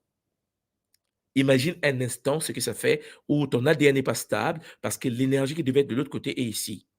Et il y a beaucoup de Mpangi qui parfois se font posséder par leur propre lignée. C'est-à-dire que l'ancêtre, puisqu'il a l'accès, il a l'accès à ton patrimoine génétique, il a la possibilité de venir en toi, entrer dans ton champ et te posséder toi. Parce que c'est son corps. Tu as son ADN. C'est un esprit qui n'a pas eu accès au monde invisible. Et qu'est-ce qu'il fait? Ben, il rentre en toi. Et il y a beaucoup comme ça. Or, c'est interdit de faire ça. Ce n'est pas logique de fonctionner comme ça. Et donc, à partir de là, qu'est-ce qui se passe? Ce qui se passe, c'est que tu te retrouves possédé, tu sais que tu es passé dans le corps, tu sais qu'il y a une autre présence. Tu dis, mais ce n'est pas possible. Il y a des blocages dans ma vie, je n'arrive pas. C'est comme s'il y a quelque chose d'autre en moi. Parfois, c'est tes propres lignées des ancêtres qui, en effet, ont trouvé un petit ou une petite qui ne sait pas comment se protéger, qui ne sait pas comment mettre des boucliers, mettre des pare-feux, les aider à traverser, et ils rentrent dans ton champ. Et quand ils rentrent dans ton champ, maman, ils perturbent le fonctionnement matériel. Carrément. Mais comprends bien, imagine un instant qu'une personne a des problèmes de finances transgénérationnelles. Parce que, Onga Elisha, le but de la vie, ce n'est pas d'avoir l'argent seulement. Le but de la vie, c'est savoir gérer l'argent. Parce que la gestion des finances, l'intelligence, le quotient, le QI financier, la manière de gérer l'argent n'a rien à voir avec avoir de l'argent. Une personne peut avoir de l'argent, je connais beaucoup dans la communauté, notre communauté, qui ont beaucoup d'argent, mais ils ont une vie désorganisée. Une vie où ils ne savent pas quoi faire avec leur argent et ils sont dans un malheur. Parfois, c'est des maladies. Dès que l'argent apparaît, les maladies apparaissent. Dès que l'argent apparaît, quelqu'un est mort. Dès que l'argent apparaît, il n'y a que des problèmes en fait. Et il découvre, après avoir fait certains rituels, qu'en fait, il est possédé. Par quoi? Non pas par un démon. Je ne suis pas en train de vous parler justement de la possession d'une entité astrale démoniaque, ainsi de suite. Il y a des êtres qui ne sont pas ceux dans leur tête, dans leur vie, parce que leurs propres esprits des ancêtres qui n'ont pas eu accès à l'univers des ancêtres, les esprits errants des milliers d'années, ont eu contrôle de son corps. Et les gens là, il faut les laisser passer. Gaëlisha, est-ce que tu me comprends, maman? Je comprends totalement, papa. Je comprends totalement, Matondo. Donc, je vois qu'il y a d'autres Pangui qui sont arrivés. Je vais juste poser Ok. la toute dernière Oui, question. dis-moi. Juste poser la toute dernière question en relation avec l'information que tu viens de donner par rapport à la possession. On sait que Oui. quand même des ancêtres comme ça ou même des entités nous possèdent, Mm. on prend souvent leurs habitudes. Il y a certaines Oui, habitudes au fait qu'ils avaient, qui peuvent nous laisser. Donc, même oui, après une dépossession, même après qu'on ait oui. enlevé, on ait coupé certains liens, on sait que Mm. les habitudes là peuvent rester quand même. Oui, Donc, bien sûr. c'est ça, en fait, le côté spirituel à faire, mais derrière, on sait qu'il y a aussi un gros travail à faire parce que ces habitudes-là, ça fait peut-être, moi, j'ai 35 ans, ça fait 35 ans que, hein, s'il y a un grand-père qui me possédait depuis, donc j'ai gardé tout ça. Mais tu Derrière, en comprends fait, bien? oui. Tu comprends Mhm. bien que le grand-père, pour lui, c'est pas vraiment mauvais ce qu'il fait, en fait. Tout En à fait, fait, tout à fait. le grand-père, pour lui, c'est un temple dont il a accès. Tu comprends? Parce qu'il ne peut pas rentrer dans l'ADN de n'importe qui. Il rentre dans là où il a accès. C'est son patrimoine, il a vécu dedans. Donc, ce qui veut dire qu'à partir de là, les comportements restent, les habitudes, parce que n'oublie pas que le cerveau s'adapte par rapport aux répétitions des choses. Comme on a fait avec, la méthode Mbu. C'est-à-dire que les gens, quand tu as des habitudes, des répétitions, ça se crée à l'intérieur de ton cerveau des nouveaux réseaux. Ça veut dire que lorsque tu te comportes d'une certaine manière encore et encore, tes neurones vont créer une nouvelle carte neuronale par rapport aux habitudes que tu es en train de... Or, tes habitudes là, ne viennent pas de toi. Ce sont parfois des pilotages automatiques, des manifestations instantanées. Mais maman, Elisha, il y a des gens qui se retrouvent avec dans une journée, ils ont parfois 2 heures de perte d'information. Il dit, mais attends, à 13 heures, j'étais où? Ça commence. Mais parce que l'autre prend le contrôle. Il y a des gens qui sont sur cette planète qui perdent des parts importantes de leur journée. Ils ne savent pas où ils étaient. Imagine que l'ancêtre dit que non, je vais aller sortir avec ce petit là-bas, le petit là me plaît, et qu'il va là-bas, il sort avec la petite en question. Pendant 1 heure là, ils ont fait les rapports sexuels, ils ont fini ça. Tu rentres chez toi. Ils rentrent chez toi, et là, tu reprends le contrôle. Et là, tu dis, mais c'est pas possible. Mais qu'est-ce qui s'est passé? Qu'est-ce qui s'est passé? Qu'est-ce qui s'est passé? C'est pour cela que vous devez bien comprendre ce qui se passe. Vous savez, la science nous dit aujourd'hui que, ouais, est-ce que tu es en danger, l'adrénaline monte, une maman peut soulever une voiture pour sauver la vie de sa fille. Dans la tradition africaine Congo, c'est pas comme ça que nous, on explique ces réalités-là. Dans notre tradition à nous, maman, à un moment donné, Nga Elisha, tu es en danger, un vrai danger. Il y a un ancêtre transgénérationnel qui prend le contrôle. Un guéri de malade qui a combattu avec les Kandas du Soudan. Elle prend le contrôle, elle saute un bâtiment de 2 niveaux. Le problème, c'est que pour les gens qui ne croient pas à la transmission informationnelle ancestrale, ils vont dire oui, mais en fait, c'est l'adrénaline. Mais nous qui savons, on dit quel est l'ancêtre qui a pris le contrôle? C'est comme des programmes que tu fais appel. Imagine que dans ta lignée, tu as eu des bons mathématiciens, maman Elisha, des grands initiés, mathématiciens. Tu arrives à l'examen, tu appelles l'ancêtre mathématicien. Et ça vous explique le fait qu'il y a des enfants qui viennent sur la Terre.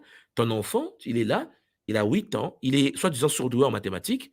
Tu te dis, mais non, mon petit de 4 ans, il fait les mathématiques de terminale. On dit, ouais, mais il est surdoué. Le phénomène de la douance est expliqué dans la tradition Congo comme étant les anciens mémoires transgénérationnelles. C'est-à-dire que tu vois, c'est un enfant, ton enfant. Mais dans l'enfant, il y a des mémoires. Quelle est la mémoire qui est activée? La mémoire d'un médecin. L'enfant a des aptitudes des médecins, il est très jeune. Tu veux être un médecin. Il rêve des corps, il rêve des cœurs, il rêve. Parce qu'il a fait ça déjà. Qui? La mémoire transgénérationnelle. Le but, ce n'est pas de couper les liens avec tous les ancêtres. Le but, c'est d'avoir le contrôle. Le but, c'est de sélectionner qui va s'activer et qui ne va pas s'activer. Ce sont tes mémoires, ce sont tes ancêtres. Ils travaillent à travers toi parce qu'ils t'ont légué des informations. Il faut savoir qui est Bonji, qui n'est pas Bonji. Voilà. Il y a des moments, maman Elisha, le jeune est gentil, il a grandi avec sa maman, et son papa, il est très cadré, tout ça, tout ça. Et puis, il a 18 ans. Et puis, qu'est-ce qui se passe? La mémoire s'active. Une des mémoires s'active. Il devient... C'est-à-dire que tu vas dire, le petit, là, il était le plus poli du quartier. Il devient alcoolique, bastonneuse de sa femme. En fait, même toi, tu dis, mais comment il tape sa femme? Mais qu'est-ce qui s'est passé? Qu'est-ce qu'on a raté? Vous n'avez rien raté. La mémoire s'est activée. Une mémoire, parfois, d'un tueur. Tu ne connais pas l'ensemble des ancêtres qu'on a en nous. Mais il faut avoir le contrôle. D'où ce que nous faisons. Le problème, c'est quoi? C'est que les gens, au lieu de s'occuper de ça, qu'est-ce qu'ils s'occupent? Ils s'occupent si Elisha a médité ou pas. C'est ça le dilemme que nous avons aujourd'hui. Parce que, Nga Elisha, tu peux être chez toi, il y a un des ancêtres qui s'active, et l'ancêtre en question aimait faire l'amour. Toi, tu es calme chez toi, en pleine méditation, tu dis, mais qu'est-ce qui m'arrive? Il y a des pulsions qui arrivent. Tu as des envies que tu ne contrôles pas, mais des envies bizarres. Tu dis, mais non, hey, calme-toi là. tu dis, mais qu'est-ce qui m'arrive? Le but, c'est de savoir comment on gère lorsque c'est comme ça. Quand l'ancêtre s'active comme ça, comment je gère? C'est ça la vie. La vie, ce n'est pas penser que non, nous sommes des mémoires. Tout le monde sait ça qu'on a hérité l'ADN, maman, tu connais, tout le monde sait. Tout le monde sait que nous, on a des chromosomes de papa et de maman, mais nous savons que l'ADN, c'est de l'information. Tout le monde sait que nous avons hérité. Eh, maman, il y a même des gens, lorsqu'ils parlent, on dit, ah, il parle comme son grand-père. Lorsqu'il parle, je sais pas si j'entends, lorsqu'il y a des gens, même quand ils dansent, ah, ils dansent comme sa grand-mère. Mais c'est de la mémoire. C'est de la mémoire transgénérationnelle. Et toutes ces connaissances-là sont en nous. C'est pour ça que je vous ai toujours dit, c'est quand on cherche parfois à l'extérieur, ce n'est pas dans un livre, c'est en toi. Si tu ne l'as pas, tu ne l'as pas. Il faut commencer à télécharger maintenant, si tu ne l'as pas. Mais si tu l'as, active seulement. Ce sont des mémoires, mais toutes les mémoires ne sont pas bonnes. Voilà pourquoi en nous, il y a le maths et c'est fait. Parce qu'il y a des bandits aussi dans le circuit. Toi, tu connais nos familles. Et quand ils s'activent, le comportement de la personne change. Qui a pris la décision? Est-ce que c'est Elisha ou bien c'est un ancêtre d'Elisha? Mais on va dire c'est Elisha seulement, puisque toi, tu es l'interface, comme on dit en informatique. Quand tu es l'interface, on va taper la pierre sur Elisha. Mais on ne sait pas avec quoi Elisha se bat, en fait. On ne sait pas qu'il y a un ancêtre très bizarre qu'il faut qu'elle évacue. Mais ce n'est pas une possession au sens où un démon seulement te rentre. Oui, il y a des entités qui entrent. Mais la première des possessions était l'autopossession. C'est-à-dire que ta propre lignée, les esprits, les entités de ta propre lignée, les ancêtres de ta propre lignée, qui détruisent la lignée. Parce qu'ils n'ont pas le choix, parce qu'on ne les fait pas traverser, parce qu'ils sont errants. Ils rentrent dans nous. Et Elisha a un enfant, mais n'oublie pas que le patrimoine de ton enfant possède l'ancêtre en question. Donc, si c'est toi, il n'arrive pas à rentrer, il va chercher à rentrer dans ta descendance. Est-ce que je suis clair, maman Elisha? Ah, papa, tu es totalement clair. Mais comment on va couper les liens là, papa? Parce que tu as vraiment la dernière question. Pardon, les Pangui, pardon seulement. Non, Pour non, les vas-y, maman. enfants, par exemple. Oui. D'accord. Pour les enfants là, ma fille, c'est un bébé encore pour l'instant. Donc, comme moi, je coupe les liens comme ça coupe aussi sur elle. Mais comme tu disais la dernière fois, elle a un père. Elle a un père quand même, donc c'est ça. On fait comment? Parce que moi, en fait, mes ancêtres, bon, on va les pousser. Donc maintenant, il faudra que je lead avec les ancêtres de son père. Non, il faut lui donner un nouveau père. Alors, je vais vous expliquer quelque chose. Ce que je vais dire là, ça va peut-être choquer certaines personnes. Écoutez-moi bien, les Mpangi.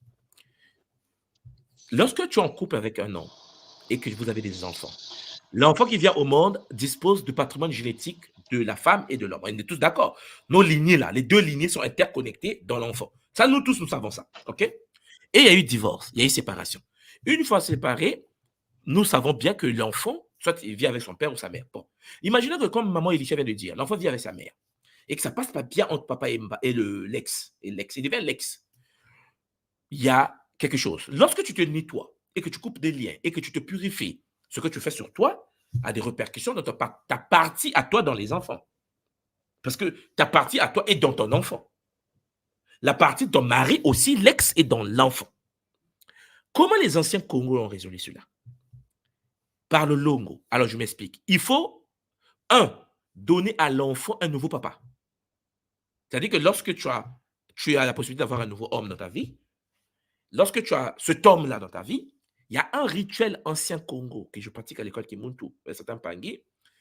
Le rituel consiste à télécharger le patrimoine génétique du nouveau papa dans l'ADN de l'enfant, qui n'est pas son enfant biologique. Hein. Pour nous, ça ne veut rien dire. C'est-à-dire qu'il faut que je vous explique que l'enfant biologique, pour nous, ça ne veut rien dire. Le nouveau papa devient son père, mais au niveau génétique. C'est-à-dire que c'est comme une superposition de couches comme ça. L'ancien papa, son ADN est présent, mais bloqué dans une caisse noire. C'est l'ADN du nouveau papa qui a le patrimoine de protection. Ça veut dire que le nouveau papa peut mal parler à l'enfant. Vous savez, ah oui, on va voir, l'enfant va tomber malade, il faut que je la torture parce que si je torture l'enfant, maman va souffrir parce qu'il veut faire du mal à son ex. Il s'avère que lorsque tu fais de tels rituels, l'ancien papa, alors le papa biologique, n'a plus accès au patrimoine génétique de l'enfant. Ce qui veut dire que le nouveau papa devient celui qui dit non. Protection ultime. Alors, il y a quelque chose que vous devez comprendre. Dans cette technique, ce qui est important, c'est que le nouveau papa ne peut pas attaquer l'enfant. Il n'a que le rôle de protecteur de l'enfant. Il y a une protection sacrée. Mais c'est magnifique. Les traditionnalistes, non, au Bénin, au Togo, les gens avaient résolu l'équation depuis longtemps, depuis des siècles. Ça veut dire que le nouveau papa, il ne peut pas toucher l'enfant. Ça veut dire que lui, il ne peut pas dire, oui, l'enfant là, puisque je suis le nouveau papa et que j'ai fait le rituel de téléchargement informationnel, je peux lui faire du mal. Et c'est une impossibilité. C'est pas ça. Il n'a pas le droit et la possibilité d'entrer dans le patrimoine génétique, puisque en effet, ce n'est pas son père biologique, mais c'était un père de protection, le nouveau père de l'enfant. Ce qui veut dire que même quand l'enfant dort, l'enfant commence à rêver des rêves avec le nouveau papa. Ça veut dire que ça transmute l'ADN de l'enfant et le papa a le pouvoir de la bénédiction sur l'enfant et non pas de la malédiction, parce qu'il n'y a que celui qui est génétiquement son père biologique qui pouvait attaquer génétiquement, mais il ne peut pas. Pourquoi? Mais parce qu'on a bloqué son ADN. C'est un problème que de l'énergie génétique. Donc, au moment Elisha, c'est des choses que nous devons, la communauté, les gens doivent comprendre cela. Qu'à un moment donné, lorsque tu es avec un homme et que ça se sépare, souvent les gens, surtout dans notre communauté, vont vouloir te faire du mal en passant par l'enfant. L'enfant, la fièvre le matin, la fièvre à midi. Et à un moment donné, il faut bloquer cela. Maintenant, écoutez-moi bien. Si et seulement si tu n'as pas un nouveau copain, tu ne vas pas laisser ton enfant en exposition, alors nous avons un rituel qui permet de brancher l'enfant à celle que nous appelons, nous, affectivement, Mangou, celle que les gens appellent la déesse Isis. C'est-à-dire qu'en effet, tu la branches à Ngou, Ngou devient père et mère de l'enfant. Donc, et que ce soit toi-même, que ce soit ton mari, tu débranches le lien génétique pour que ta lignée n'a pas accès, la lignée de l'homme n'a pas accès, l'enfant reste branché à la lignée de Ngou. Ce qui veut dire, il n'y a que Ngou qui gère. Si ton enfant est branché à Ngou, ça veut dire que même tes propres oncles, tes frères ne peuvent pas toucher l'enfant. Même son père et toi-même, vous ne pouvez pas toucher l'enfant. Là, c'est le cas où tu dois attendre jusqu'à ce que tu le trouves un papa biologique et matériel terrestre. Les anciens avaient installé ça depuis des siècles. Et ces rituels existent. Ces Mais rituels papa, existent. c'est magnifique. Bon, pardon, on fait comment? On fait comment pour brancher d'abord l'enfant? Mais on va en parler en détail pendant la RIC, maman, ne t'en fais pas, parce que on est là, on va aller là-bas pour ça. Hein? Zola, toi, maman. Zola, papa. Mais tu restes là quand même. Je sais que tu as d'autres questions.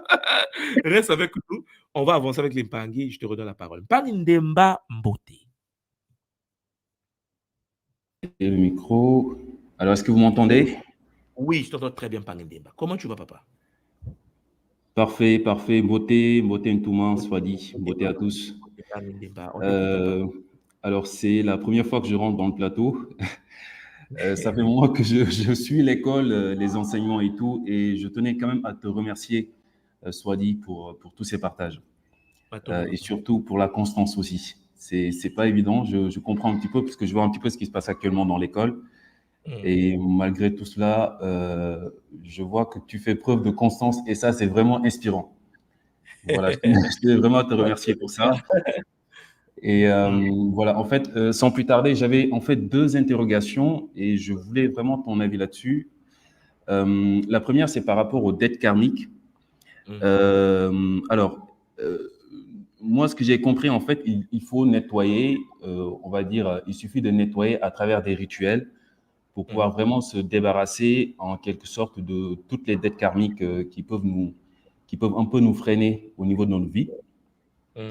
En même temps, je me dis, Si on est ici, en fait, si on est dans cette réalité, c'est que forcément, on est un petit peu endetté. C'est pour ça qu'on est là. On est là, en fait, quelque part pour payer les dettes que nous avons accumulées dans le passé. Donc, est-ce que malgré le fait de faire des rituels et d'enlever les dettes, ça va enlever toutes les dettes que nous avons? Ou bien est-ce qu'on doit forcément, même si on fait des rituels, est-ce qu'on doit forcément vivre quand même ce qu'on doit vivre pour payer toutes ces dettes-là? Parce que comme c'est une dette, il faut absolument les rendre, en fait. OK. Première question, après je te donne, parce que y a deux questions que tu as dit. Donc, traitons d'abord la première, celle-là. Alors, il faut bien comprendre une chose très importante, Papa Ndemba, c'est que lorsqu'on vient sur la Terre, on vient avec le patrimoine énergétique de nos parents. Comme tu sais, maman et papa. Mais sauf que tu n'es pas venu par hasard dans cette compatibilité. Tu es venu par compatibilité énergétique par rapport à tes propres dettes à toi. Parce que n'oublie pas que tu t'es incarné dans le corps formé dans le ventre de maman par le spermatozoïde de papa, parce que tu es compatible à ça. Voilà, première chose. Donc, quand je parle des ancêtres de la lignée et ainsi de suite, je parle également de cette connexion de compatibilité énergétique ancestrale, mais de tes propres compatibilités aussi. Donc, tu viens par compatibilité, première chose. La deuxième chose que tu dois comprendre, qu'une fois que tu viens sur Terre, par compatibilité, au sein de maman, par compatibilité, parce que tu as vécu des vies, tu te balades de corps en corps. Ce qui veut dire qu'il y a une dette. C'est pour ça qu'on est là, comme tu viens de le dire. Mais sauf que les dettes là, ça ne s'efface pas seulement par rituel. Ce n'est pas parce que tu as fait un rituel que la dette va s'écraser. Pas du tout. Ouais. C'est pas comme ça. La dette en question s'efface par l'acte, la pratique, le geste. C'est-à-dire qu'en fait, qu'est-ce qui se passe? C'est qu'une fois que tu es arrivé sur la terre, les ancêtres ne disent pas, va te cacher dans un temple, médite, le karma va partir. Ouais. Ça, ce n'est pas notre tradition. Notre tradition à nous, c'est qu'il n'y a qu'une seule chose, une seule, qui efface la dette de manière épurée, là, bien faite, là. C'est la possibilité de reconnaître que tout ce que tu as autour de toi, même les gens qui t'attaquent, même les gens qui ne t'aiment pas, ont en eux la divinité. C'est les manifestations de la source. Et donc, à partir de là, tu dois apporter ta pierre à l'édifice. Tu dois agir pour transformer ton milieu. Tu dois être acteur de la vie dans la matière, en apportant le sourire, en apportant la paix. C'est-à-dire que celui qui est dans le zola, comme on dit chez nous, celui qui apporte la paix, l'allégresse, la joie dans son milieu, purifie de manière exponentielle ses dettes ancestrales, de la lignée paternelle et de la lignée maternelle. C'est l'acte qui transforme. Maintenant, pour que l'acte soit de manière puissante, on fait rentrer le rituel. C'est pour cela que, je vous l'ai dit au début, je ne sais pas si tu as suivi, d'abord, il faut comprendre que nous sommes des êtres spirituels. Et pour nous, la spiritualité, ce n'est pas communautaire. La spiritualité, c'est un travail de Ndemba sur lui-même pour que l'esprit découvre quelles sont tes dettes, comment résoudre ce problème. Parce qu'en effet, le protocole de résolution des problèmes de chacun est en chacun. Je répète, le protocole de résolution des problèmes de chacun est en chacun. On est venu sur la terre avec les problèmes et la solution. Mais pour que tu puisses accéder à la solution, tu dois savoir comment tu fonctionnes. Qui es-tu et comment tu fonctionnes. Sauf que souvent, on perd de vue cette partie de l'histoire. On va chercher que quelqu'un d'autre puisse nous purifier, quelqu'un d'autre puisse nous nettoyer. Non, il faut que tu découvres qui tu es. La deuxième chose très importante, c'est qu'une fois que l'esprit, la spiritualité, ça dit que Ndemba dans la découverte de lui-même, pour découvrir sa spiritualité. Parce que c'est un problème de Ndemba, de la matière et les dettes qu'il a. Lui et la transgénérationnalité de lui-même. Parce qu'on n'a pas tous les mêmes dettes. Alors tu rentres dans l'action, papa. C'est l'action qui transforme le milieu. L'action, c'est quoi? C'est le fait de pouvoir apporter la paix dans ton milieu d'incarnation. Au fur et à mesure que les gens autour de toi augmentent ton taux de vibration, toi, tu montes plus vite encore. Au fur et à mesure que les gens montent autour de toi, les gens deviennent heureux autour de toi parce que tu agis d'une certaine manière autour de la matière, alors ton taux de vibration augmente également. C'est en transformant le milieu que la purification se passe de manière puissante. Et ça se passe ça se passe dans la communauté. Voilà pourquoi je vous ai parlé tout à l'heure que la religion, Papa Ndemba, pour nous, dans la tradition Kimuntu, la religion, qu'est-ce que c'est? C'est la connexion transgénérationnelle dans la famille. Tu vois, ça dire qu'en fait, il y a des gens qui vont s'occuper de la vie de quelqu'un d'autre alors qu'il ne parle pas avec son père et sa mère et ses frères. Ouais. C'est de l'abomination. En fait, je dis ça, je dis, mais est-ce que vous vous rendez compte de ce que nous sommes devenus? C'est-à-dire que, oh oui, je vais sauver l'Afrique. Il ne compte pas avec son père, papa. Avec son frère, là, il ne se parle pas. Avec sa soeur, ça ne passe pas. Mais il veut sauver l'Afrique. Hein. C'est de l'ego inutile. C'est des... Comment je te dire ça? C'est inutile, en fait. C'est de l'ego. Comment veux-tu être capable d'aider ceux qui ne sont pas de ta lignée, ni qui ne t'aiment même pas et qui ne vont pas t'aimer? Parce que... Mais tu n'arrives pas à gérer ta propre lignée incarnationnelle. Et Demba est un ingénieur, Demba c'est un homme d'affaires, Demba c'est un penseur, il écrit des bouquins, il gagne de l'argent, il transforme la famille. Les gens de la famille, c'est ton ADN, papa. À chaque fois que tu aides un cousin, une cousine, une soeur, de ta famille, c'est ton ADN que tu as de purité comme ça aussi. Ouais. Tu comprends? C'est ton ADN, parce que si la sœur de Demba, imagine, ensuite, bon, je vois quelqu'un d'autre. Si quelqu'un d'autre, par exemple, a une sœur, et cette sœur s'est fait abuser, parce qu'il est parti étudier, je ne sais pas, dans un pays, je ne sais pas quoi, en Turquie, et qu'on le tape là-bas, c'est l'ADN de Demba qui se fait taper correctement. C'est un problème de lien. C'est un problème de connexion. Maintenant, toi, tu es né dans une famille, mais ta famille est dans une communauté. Et cette communauté-là aura des bienfaits de Ndemba tant que ta famille est polie, respectée, posée, structurée. La communauté en profite. On va dire, oh, la lignée de Ndemba, ah non, mais j'aime cette famille, mais ils sont bien posés, tu vois. C'est des gens qui apportent quelque chose à l'édifice, ils apportent l'aide à la communauté. Vous devenez une référence. Maintenant, nous, on ne fait pas ça.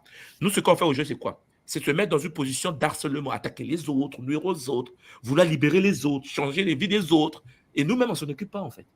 D'où les dégâts que tu vois autour de nous. Ouais. Tu vois? Donc, par rapport à ta première question, tu comprends, papa, que la première chose que nous devons faire, que nous devons effectuer, ce n'est pas seulement méditer. Ça, c'est le plan spirituel. Ce n'est pas seulement chercher à faire un rituel avec un esprit. On n'est pas que spirituel, on est matériel. On est une âme vivante, papa. On est l'incarnation de l'esprit de la matière. C'est pour ça que les Congos résolvent toujours les problèmes avec les Makuku Matatu. Le Nsaku, le Mpanzu et le Nzinga. Si les trois piliers sont résolus, oui, le karma se nettoie. Mais le karma se nettoie lorsque tu transformes le milieu dans lequel tu t'es incarné. Si tu viens dans un village au fond de l'Afrique et que tu as des moyens à Paris et que tu n'as même pas encore mis un petit puits dans ton village, comprends bien qui tu es en fait.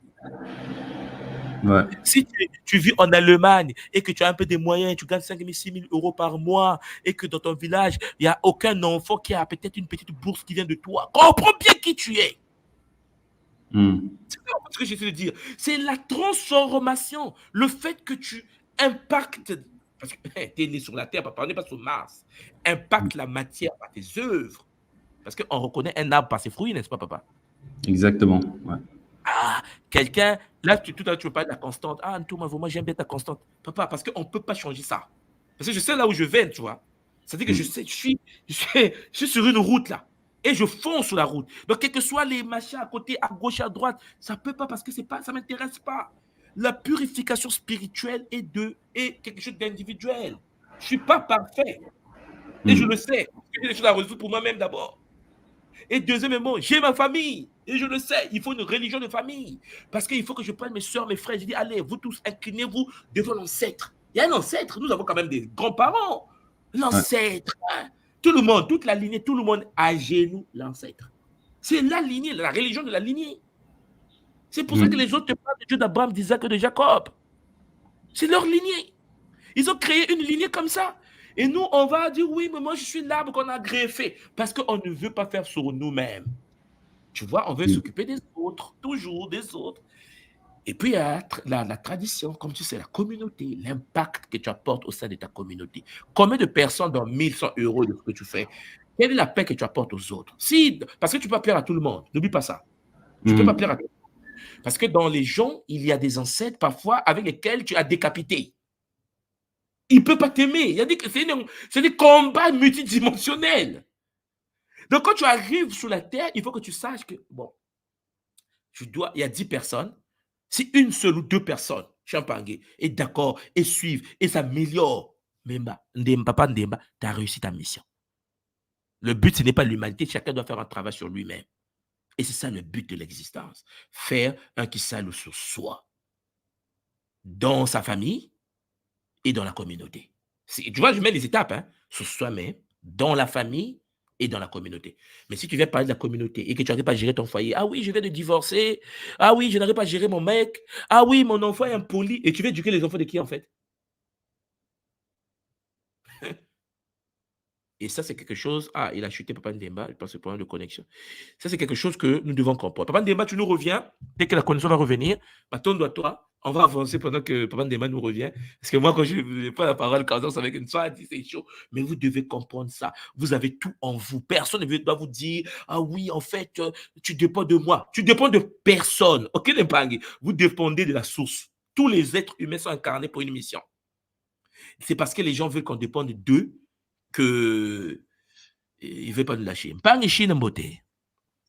Mbote tout moi, Mbote à toute la famille. Oui, on t'écoute, papa. Bon, la plupart de mes questions ont été répondues. Hein? Je voulais également des éclaircissements sur la transmission des caractères que l'on a dans la famille. Non.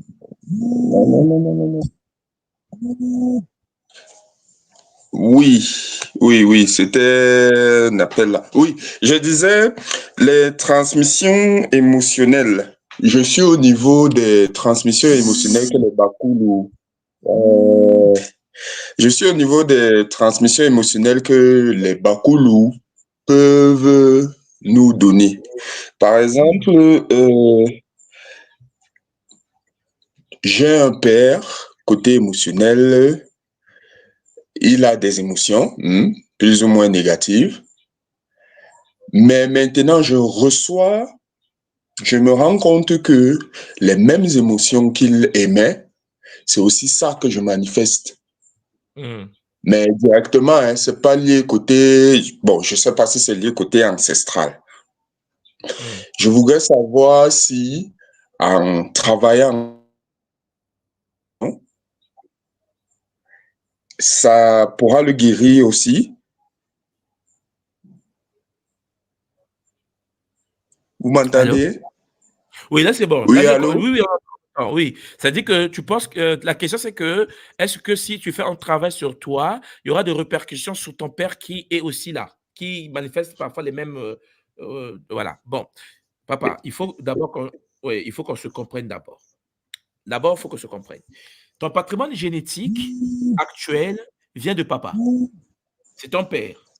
Et le fait que c'est ton père, comme j'ai toujours dit, hein, on en a parlé avec un gars, Elisha, tout à l'heure, ça dit que l'instantanéité, quand tu purifies maman, papa, les enfants en bas sont nettoyés. Ça, c'est quelque chose que nous savons. Mais comme tu constates bien, ce qu'il manifeste comme comportement se retrouve aussi chez toi. Si on le purifie, lui, toi, tu es purifié. S'il fait des bêtises, mais les enfants ont des tares parfois instantanées qui se manifestent dans les parents. Mais n'oublie pas que lui aussi, son comportement vient de quelqu'un. N'oublie pas ça. Voilà, donc en fait, ce n'est pas comme s'il se comporte par hasard. Non, c'est une émanation transgénérationnelle. Donc, le fait qu'il manifeste ça, si tu vérifies bien, remonte vers le grand-père, son père, tu seras étonné que parfois le grand-père avait les mêmes tares, les mêmes problèmes. Je dis, mais attends, mais c'est quoi cette famille? Voilà. Donc, en gros, c'est transgénérationnel. Maintenant, une fois que tu comprends ça, est-ce que faire le sang sur toi peut guérir papa? Non, tant qu'il est vivant. Parce qu'il a des actes qu'il va continuer à poser. Tant qu'il est vivant, ça veut dire, le fait qu'il est encore sur la terre, si tu nettoies, lui, il continue à vivre en fait. Parce que son ordinateur biologique et son corps physique a ce qu'on appelle les habitudes ancrées. C'est-à-dire que sa carte neuronale, son cerveau a dessiné déjà les choses qu'il doit faire, des choses qu'il doit aimer, des choses qu'il ne doit pas aimer, tu vois. Et toi, en faisant un travail sur toi, tu te nettoies. Mais ça ne peut pas remonter vers lui. Mais ça nettoie les enfants qui sont en bas de toi. OK? Et lui, à quel moment tu l'aides? Une fois qu'il ne sera plus là. que le corps biologique, la Terre l'a récupéré et que la mémoire a été forgée, oui, tu peux aller purifier la mémoire transgénérationnelle. Mais tant qu'il est en activité sur la planète Terre, son corps biologique a déjà des structures construites. Donc, c'est à lui de faire le travail et non pas toi. Ok. Tu vois, donc ça va du plus ancien au plus jeune. Donc, toi, quand tu fais le travail, quand tu changes ta manière de fonctionner, tu vas avoir des répercussions sur tes enfants. Oui, parce qu'eux, ils pointent de toi. Même s'ils sont déjà nés. Comme tu vis là, comme tu vis, tu vois bien que tu commences à manifester ce que papa est. Pourtant, tu es déjà né. Instantanément, tu dis, mais attends, mais qu'est-ce qui se passe? Pourquoi je me comporte comme lui? Pourquoi j'ai les envies comme lui? Alors que non. Pourquoi il crie sur maman, je commence à crier sur madame? Pourquoi? C'est-à-dire qu'il y a des tics comme ça, tu dis, mais attends, c'est parce que ça vient instantanément de papa vers les enfants, les mamans vers les enfants. Mais eux, on les aide une fois qu'ils ne sont pas là. Une fois qu'ils finissent avec le game, là, tu dis, bon, alors, ils ont une dette de combien là? Oh non, 1000 francs CFA. Ah bon, il faut que je paye cette dette pour les libérer en fait. Tu vois? Là, tu remontes vers... Voilà. Là, tu nettoies. Mais de vivant, non, c'est pas possible. Je t'écoute, papa. Je ne sais pas si tu as compris ma réponse. Oui, j'ai compris la réponse. Donc, ça veut dire que c'est aussi le cas donc pour les maladies psychologiques. Parce que je m'explique, dans notre lignée, on a aussi un problème de maladie psychologique. Genre, quand j'étais petit, que je me souviens que j'étais petit, le grand-père a manifesté ça, à l'âge, au 3e âge. Parmi les pères, mais les frères de mon père ou mon père, il y a aussi également eu cette maladie. Maintenant, au niveau de nous, les enfants, peut-être mon frère qui manifeste ça bien plus jeune. Donc, je me dis aussi déjà que ça réside, ce genre de maladie réside aussi en moi, que si je ne fais pas le travail, ça veut dire que je peux peut-être la contracter aussi, par exemple, comme mon grand-père l'a eu au 3e âge. Il arrive aussi que tu ne contactes pas, mais tes enfants en contractent. C'est-à-dire que ce sont des choses parfois qui sortent des générations. Tu vois, comme je l'ai dit, dans le patrimoine génétique, il y a des informations qui sont en sommeil. Ce n'est pas obligé que ça se réveille dans ta vie à toi. Tu vois, ton frère très jeune, parce que ça s'est activé tôt.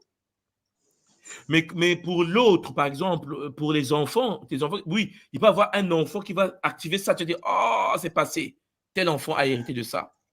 Parce que tous les enfants n'héritent pas les mêmes choses. Il y a des allées, en fait, on a tous ça en nous, mais il y a des gens qui ne vivent pas les mêmes expériences incarnationnelles. Parce que chacun vient avec une mission donnée et chacun est né dans un signe d'incarnation donné.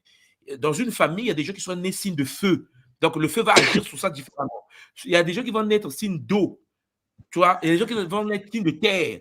Il y a des gens qui vont naître signe de l'air. Donc, en gros, lorsqu'on s'incarne, il faut savoir que chacun est unique. Déjà, dans la famille, on n'est pas né de même signe d'incarnation. On n'a pas les mêmes totems. Donc, l'héritage ne se manifeste pas de la même manière, ni au même moment. Mais nous avons ça en nous. Si on ne nettoie pas, les enfants qui viennent après nous auront ça. Et ainsi de suite. Et eux, si dans 20 ans, 30 ans, 100 ans, ils vont dire, ah, on a un problème psychologique et tout. Ils vont dire, ah ouais, mais bon, nos frères de papa, tu te souviens, oui. L'arrière-grand-père, tu te souviens, oui. L'arrière-arrière, tu vois, ils savent que non, c'est transgénérationnel. Et ça, il faut que vous compreniez ça. Ça veut dire, la résolution des problèmes au niveau être humain, c'est quelque chose qui vient de la lignée. Papa, nos problèmes à nous, c'est un problème de lignée. Regarde, je te prends un exemple pour que tu me comprennes encore mieux. Regarde. Tu es dans quel pays en ce moment? Je suis au Cameroun. Tu es au Cameroun. Alors, je prends un exemple. Je prends le cas du Congo que tu connais aussi. Regarde, quand tu vas aujourd'hui dans le pays, nous avons, toi et moi, là, nos parents ont vécu l'esclavage. Nos ancêtres. On les a déportés dans les Antilles, dans les Caraïbes, en Amérique, comme tu sais. Mais tu sais que lorsqu'on arrivait dans les Amériques, on nous faisait dormir avec les cochons. Souvent, on oublie ça. Hein? Au début, lorsqu'on arrivait dans les plantations, on nous mettait avec les cochons nus. Et donc, qu'est-ce qu'on faisait? On faisait que le fils couche avec sa mère parce qu'on voulait des enfants. On nous a mélangés comme ça. On couche avec tout le monde. Plus on est nus avec les cochons, on dormait dans la boue.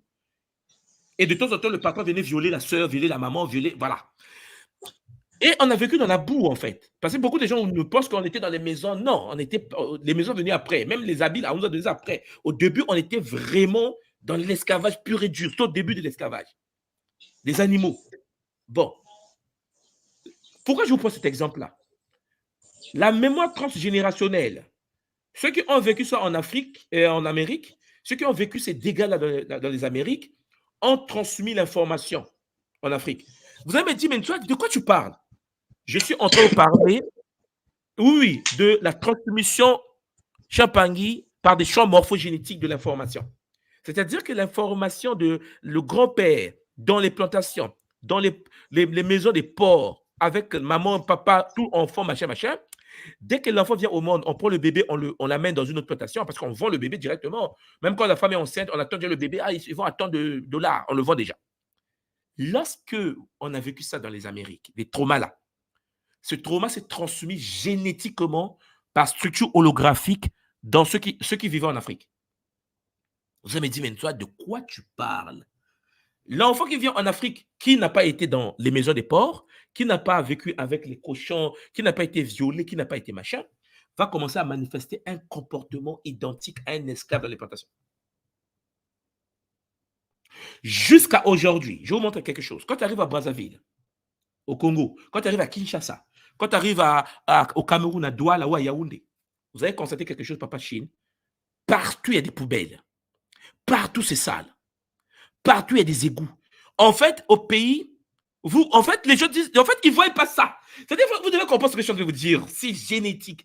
Ils ne voient pas que c'est sale. Regarde, quelqu'un va au marché acheter un pain. La maman qui vend du pain, à côté, il y a des matières fécales. Les moustiques, les mouches tombent sur les matières fécales et reviennent sur du pain. Lui, il attend son pain. Hein? Ah merde, mets le beurre. Ouais, on met un peu beaucoup de beurre. Le beurre a des mouches. À côté, il y a des toilettes. Bon, tu sais bien, tu connais notre réalité. Mais papa, il ne voit pas ça. Il va prendre le pain, il mange. Oh, c'est bon, soit dit le pain là. En fait, il ne le voit pas. Il ne peut... Même le ministre, même le président, même tout, il ne le voit pas. Papa, la question que vous devez vous poser, qu'est-ce qui s'est passé? Les gens pensent que non, mais en fait, une soit dit non. Nous sommes les descendants directs de ceux qui ont vécu des traumas. Nous sommes tous traumatisés, transgénérationnellement. Oui, mais eux, ils sont partis en Amérique. Ça ne veut rien dire. Comme tu viens de dire, mon père et moi, nous sommes interconnectés. Il manifeste un comportement que je manifeste. Mais qu'est-ce qui se passe? Attends, moi, j'ai des choses à faire. Oui, mais parce que tu as hérité. Et tu vas continuer à hériter pendant que tout ce qu'il fait, si tu ne bloques pas, si tu ne mets pas un bouclier, si tu ne te protèges pas, si tu ne structures pas, ben tu vas continuer à hériter parce que tu as en toi son patrimoine génétique. Et vous allez voir qu'aujourd'hui, même sur le continent, il y a des femmes qui tombent enceintes, ils avortent l'enfant, ils jettent dans la poubelle. La même manière que nos mamans, on prenait les enfants dans les plantations. Et combien de femmes de notre tradition, de notre lignée, ont tué les bébés pour ne pas que les bébés soient esclaves? Beaucoup. C'est notre histoire. C'est-à-dire, tu as un enfant qui vient au monde, c'est un garçon, une fille. Depuis les plantations, tu les gorges déjà seulement. Clac. Parce que tu as peur que le patron le récupère, il va le vendre. Donc, pour sauver l'enfant, il tue l'enfant. Mais papa, nous le faisons en Afrique aujourd'hui, 2024. Mais on doit changer. J'ai dit, mais c'est pas comme ça qu'on va changer. Vous pensez parce que tu dis que non, on va changer, qu'on va changer. Non, c'est transgénérationnel. Ce sont des informations gravées depuis des siècles en nous et qui se transmettent comme ça. Mais ils étaient partis, ça ne veut rien dire. C'est holographique. Est-ce que tu comprends pas, Chine? Oui, je comprends. Ça m'amène à une autre question. Oui, papa. Bon, voici l'arbre généalogique. Il y a le grand-père, il a eu des fils, par exemple. Bon, on laisse mon père. Déjà là, j'ai compris que je reçois aussi directement. Ça veut dire que si mon oncle, c'est-à-dire le frère de mon père, lui ici fait des conneries, ça veut dire que moi aussi, je vais hériter de ça. Si tu es né à travers un mariage non protégé, que nous on appelle le longo, oui, tu vas hériter de ça. Alors, je m'explique. Pourquoi en Afrique on a installé les mariages? Papa Chine. Ce n'est pas seulement pour se marier au sens occidental, non. En Afrique, on a installé les mariages pour mettre des boucliers de protection. Tu n'as jamais entendu que lorsqu'il y a un bouclier qui protège le mariage, ça protège les enfants? Ok, j'ai payé la dot. Hein. Tes oncles, tes frères n'ont pas la voix sur mes enfants. Voilà. Ça veut dire qu'en fait, il faut que tu comprennes une chose. C'est des rituels anciens. lorsque les parents se mettent ensemble, avant que les enfants naissent, il faut le longo. Tous les enfants qui sont nés hors longo, si on ne met pas le longo et que la famille continue à fonctionner comme ça, les enfants sont à la merci de la famille de papa et de la famille de maman.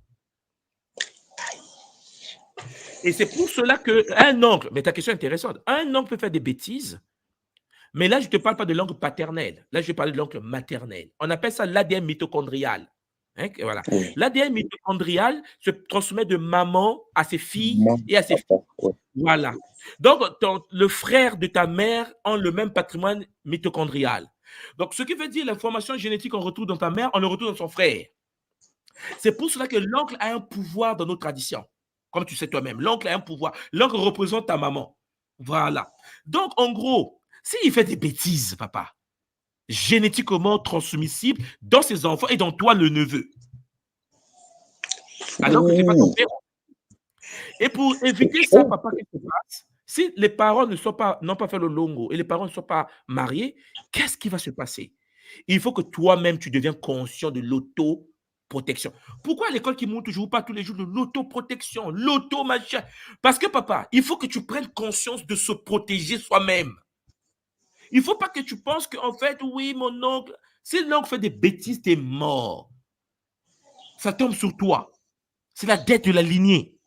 Mais sauf que si tu prends conscience de te mettre debout, dire je vais me mettre moi-même en relation avec les forces de la nature, je vais faire un partenariat avec les consciences de l'eau, un partenariat avec les consciences du feu, un partenariat avec les consciences de l'air. Je vais rentrer en relation avec l'univers des pierres. Je vais rentrer en relation avec l'univers des animaux. Mais papa, qui peut toucher quelqu'un qui est en protection sacrée avec un cossi?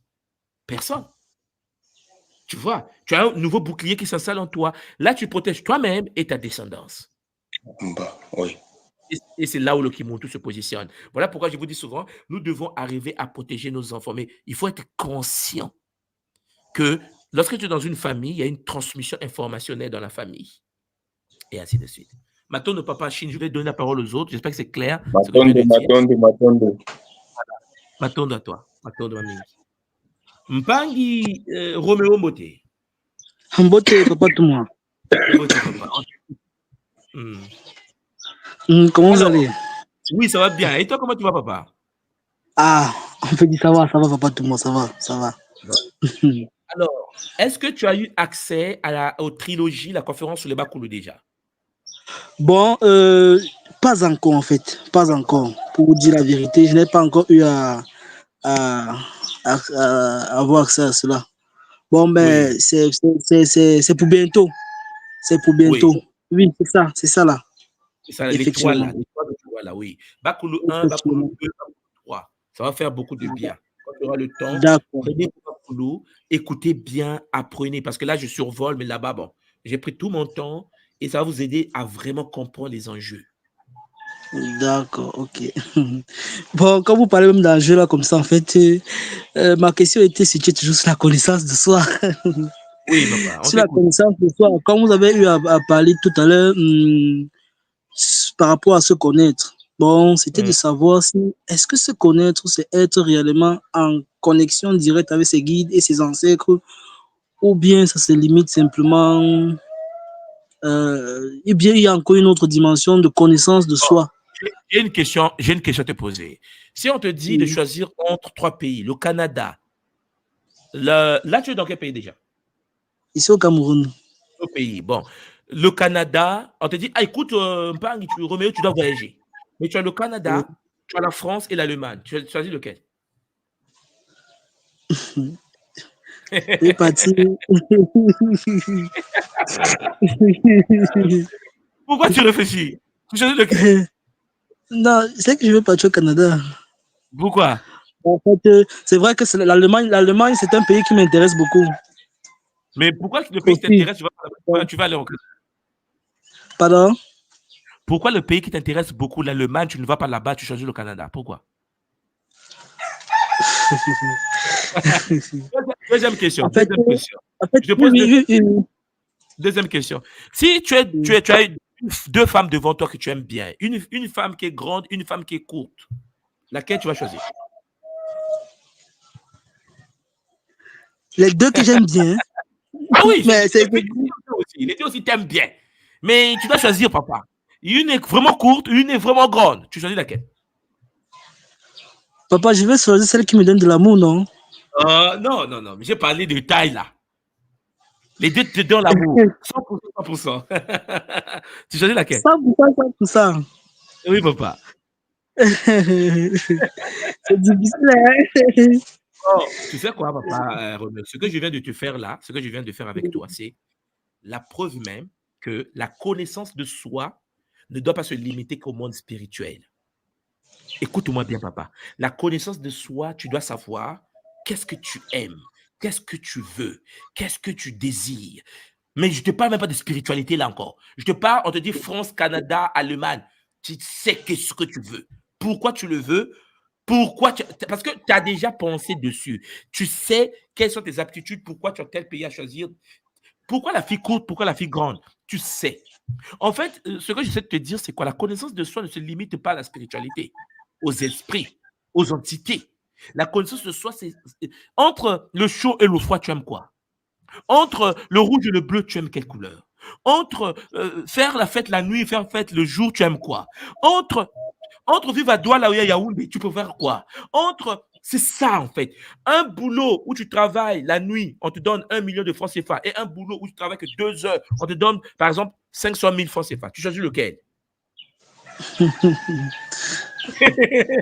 Ah, tu vois, c'est ça la connaissance. La connaissance de soi dont je parle moi ici, ce n'est pas seulement méditer. Ce n'est pas faire des rituels. C'est les makuku matatu. C'est-à-dire que dans la matière, tu as une identité. Papa Roméo, lorsque quelqu'un se connaît, la personne ne peut pas aller à gauche ni à droite.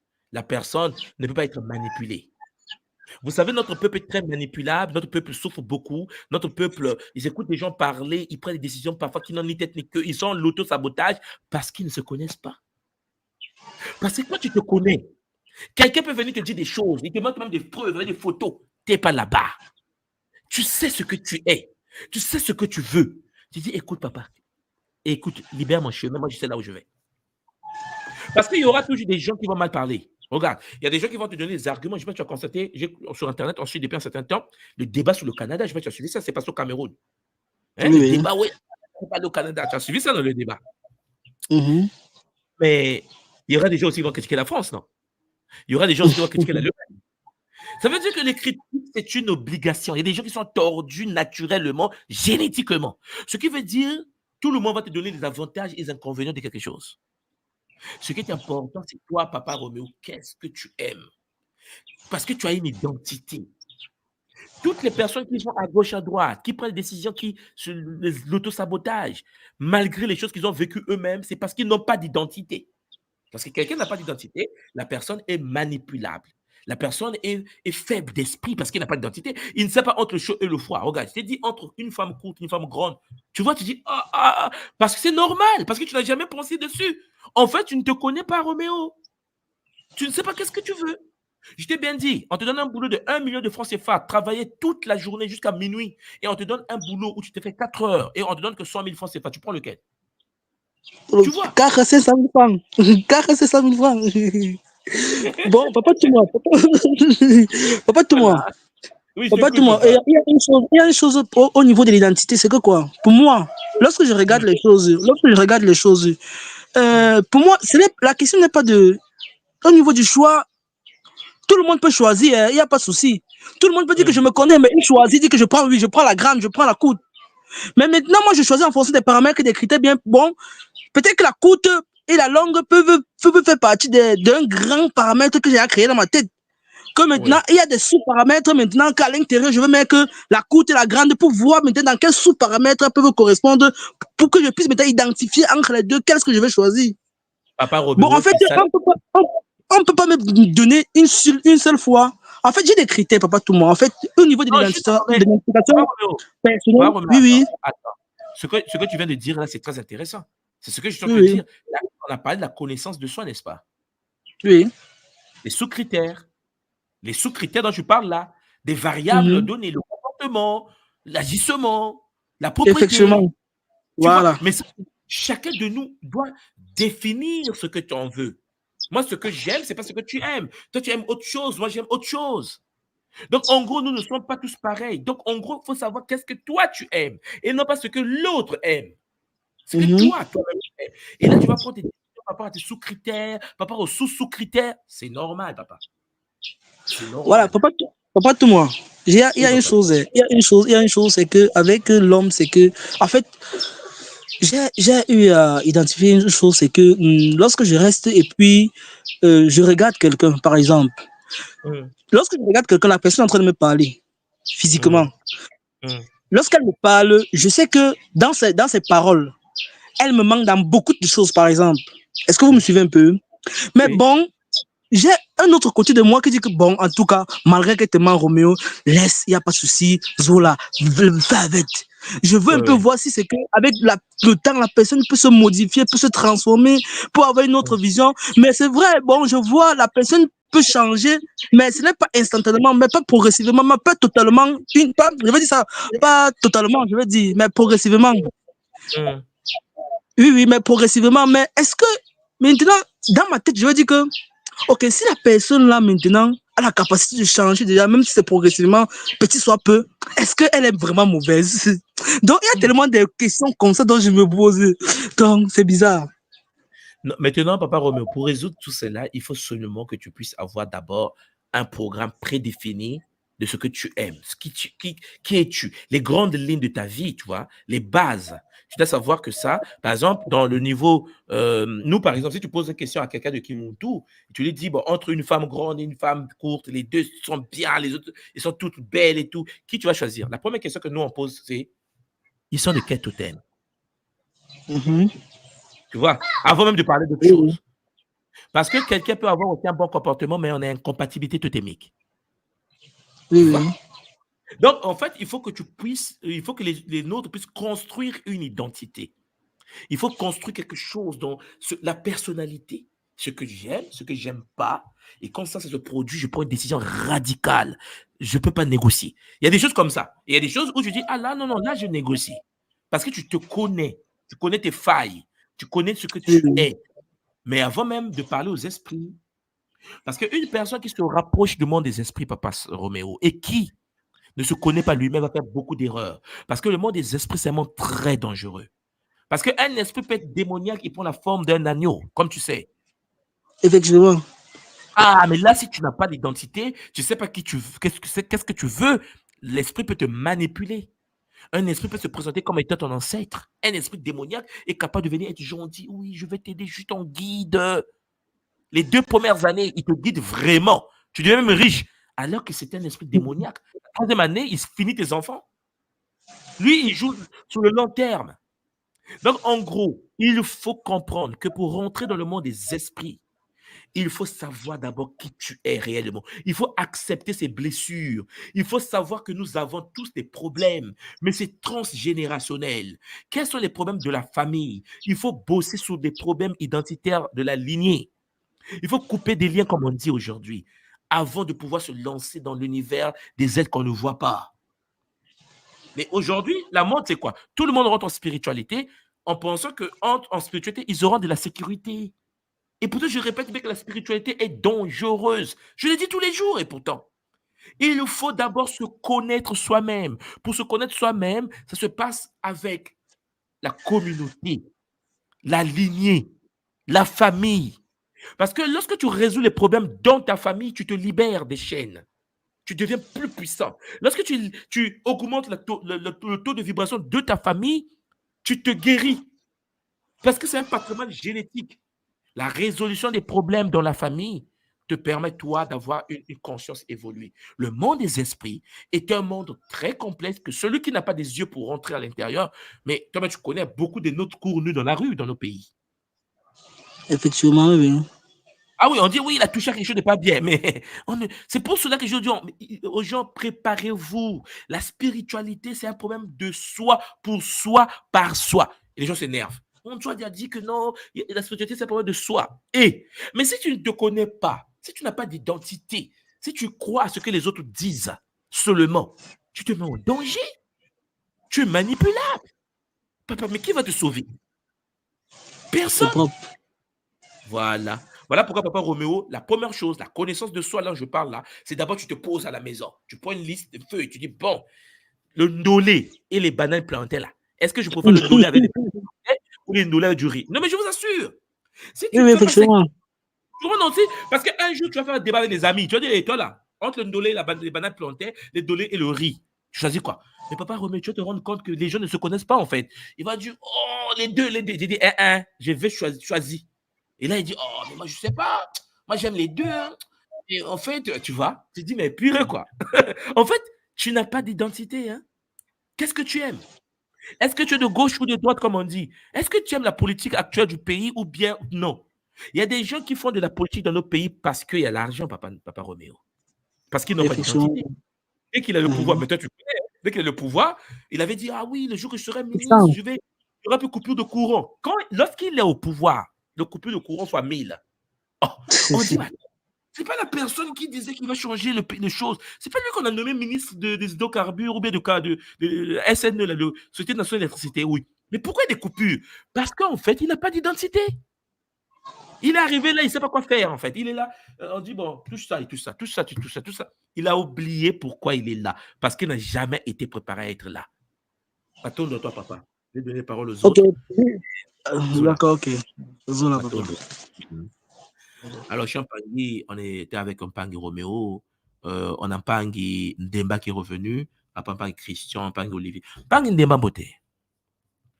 On n'a pas fini, ça avait chuté la connexion. Oui, beauté, papa. J'avais une coupure tout à l'heure, là, une coupure générale ici. Il n'y a pas de souci, papa. On t'écoute. Ça a coupé la connexion. Alors, en fait, juste pour voir si j'ai bien compris la réponse, en gros, l'idée maintenant, c'est de savoir que les dettes karmiques, en fait, peuvent être résolues si on accepte de faire ce travail-là sur nous-mêmes, en partant du principe que déjà, on est ici-bas, dans cette réalité, parce que quelque part, on a des dettes, en fait. Oui. Donc, et ces dettes-là vont se manifester en nous sous forme de problèmes, sous forme de biais cognitifs, sous forme peut-être de comportements autodestructifs. En fait, voilà. Donc, l'idée maintenant, c'est d'être conscient de cela et d'accepter de faire le travail, d'affronter les difficultés de la vie et ne pas se résigner. Vraiment affronter les choses comme il se doit, être complètement présent pour sa communauté. Et plus on fait ce travail-là, plus on arrive à résoudre les problèmes et plus on arrive à nous détacher un petit peu de ces dettes, en fait. Oui, papa. Tu as résumé tout clairement, avec des bons mots en plus. Parfait.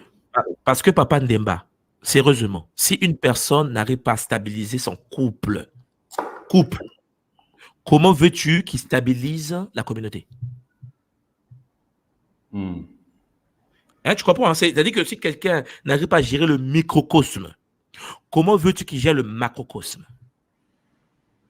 Ouais. Je précise encore, tu sais, au sein de la communauté, notre communauté à nous, en tant que Kamit, Mélanoderme, quelque chose de nom qu'on nous donne aujourd'hui, nos leaders, la majorité de nos leaders sont victimes de dépravation sexuelle. Je ne sais pas si tu sais ça déjà. C'est-à-dire que quand tu es leader, parfois, il n'est pas stable sexuellement. Et pourtant, il a les bonnes idées. Et pourtant, c'est un charismatique. Il va à gauche, il va à droite, il drague les femmes des autres, et ainsi de suite. Je prends l'exemple de quelqu'un qu'on connaît tous, le pasteur Luther King. Tu sais, Martin Luther King avait un problème avec le sexe. Tu connais bien l'histoire. C'est triste, hein? Et c'est là où la CIA l'a même attrapé, parce qu'on l'a mis sur écoute. Il était dragueur multidimensionnel. Et pourtant, l'œuvre qu'il a accomplie, les droits civiques, tu connais le combat qu'il a mené, la marche, il a fait un grand boulot. Mais on oublie une chose, c'est que lorsqu'un leader, au niveau de Martin Luther King, fait ce qu'il a fait, c'est-à-dire a participé à la libération des nôtres, aux droits civiques et tout, son âme, son mouéla, se télécharge dans la mémoire communautaire. Parce que les suivants de Luther King seront pires que lui, c'est-à-dire qu'ils seront charismatiques comme lui. Et c'est clair. Tu vas voir, les descendants ont déjà le posture de Martin Luther King. Ils ne se laissent pas faire. Un noir américain, tu connais, c'est chaud. Quand il s'agit de c'est-à-dire qu'en fait, tu vas tirer lui l'avance. Avant, on fuyait. Avant, lorsqu'on était lynchés, on fuyait. Avant, on nous attrapait, on nous lynchait, on attrapait, on tuait. Les noirs fuyaient. Mais lorsque tu as quelqu'un qui arrive dans la communauté, comme Malcolm X, et qu'il a peur de personne. On dit, on va te tuer, mais il est quand même là. Il reçoit les balles, comme tu connais l'histoire. Mais papa, les descendants de notre communauté, dans le milieu d'incarnation de Martin Luther King, manifestent son comportement. C'est-à-dire que ce n'est pas un problème de seulement... Là, je ne te parle de l'ADN communautaire. Hein? Je pense que tu me comprends. Donc, lui, il meurt pour une cause qui le dépasse, qui n'est pas de sa famille, qui n'est pas de lui-même, mais au niveau tradition, au niveau communauté. Lorsque tu arrives à ce niveau-là, ton âme se télécharge de la mémoire des suivants. C'est-à-dire les enfants qui vont venir au monde vont avoir en eux un peu de Martin Luther, un peu de Malcolm X, un peu de Marcus Garvey. Mais ils ne viennent pas seulement avec le côté positif, le charisme de Marcus Garvey, le charisme de Martin Luther King. Il va venir aussi avec le désordre sexuel qui va avec. Ouais. Tu me comprends, papa? Carrément. Ouais. Voilà. Je ne vais pas aller en détail pour encore donner les noms, mais tu m'as compris. J'ai pris les grands maîtres parce que eux, au moins, on sait que c'est nos grands. C'est nos grands. Mais tu vas constater que lorsque tu rentres dans le panafricanisme, tu vas constater que actuellement, nos grands panafricains sont forts. Tu sais, oui, on va libérer l'Afrique. Mais va voir sa vie sexuelle. Comme nos aînés. Tu es même choqué, en fait, tu dis purée. Mais attends, le mec là, c'est le coureur de jupons du quartier, mais il est panafricain. Mais qu'est-ce qui se passe? Non, la mémoire transgénérationnelle communautaire. En fait, quand tu vas écouter le Kaboula, les 3 fichiers, papa, tu vas voir. J'ai abordé des choses que je ne veux pas dire en public, là, mais au moins c'est dans le fichier. Mais il est clair que, oui, il n'y a pas que la mémoire de ta lignée. La communauté a une mémoire génétique, ce qui se télécharge tous les enfants de la communauté. Quand tu fais partie d'une communauté, les enfants qui descendent de cette communauté héritent de cette communauté et sont branchés au leader de cette communauté. C'est très important. Ouais. Alors, clair, justement, ça, oui, c'est parfaitement clair, soit dit. Matondo. Alors, justement, ça rejoint la deuxième interrogation. Je me disais, en fait, au niveau de l'ADN, oui. Je ne sais pas si les Pangui sont au courant, mais certainement, il y en a qui doivent être certainement au courant. On parle de ce qu'on appelle l'ADN noir, l'ADN obscur. Parce qu'il y a une partie de l'ADN, apparemment, environ plus de 90% de notre ADN, les scientifiques n'arrivent pas vraiment à comprendre ce que c'est en fait. ADN poubelle. Oui, ils l'appellent l'ADN poubelle, mais ils ont capté par la suite, ils ont remarqué que cet ADN a une fonction d'activer et de désactiver les ADN qui sont connus, la partie qui est connue. Donc, ce qui veut dire quoi? Ce qui veut dire tout simplement que, en fait, en nous, comme tu l'as souligné tout à l'heure, on a des ancêtres, on a la mémoire des ancêtres qui ont certainement fait des choses extraordinaires, qui sont bien. Et il y en a d'autres qui ont fait des choses qui ne sont pas bien.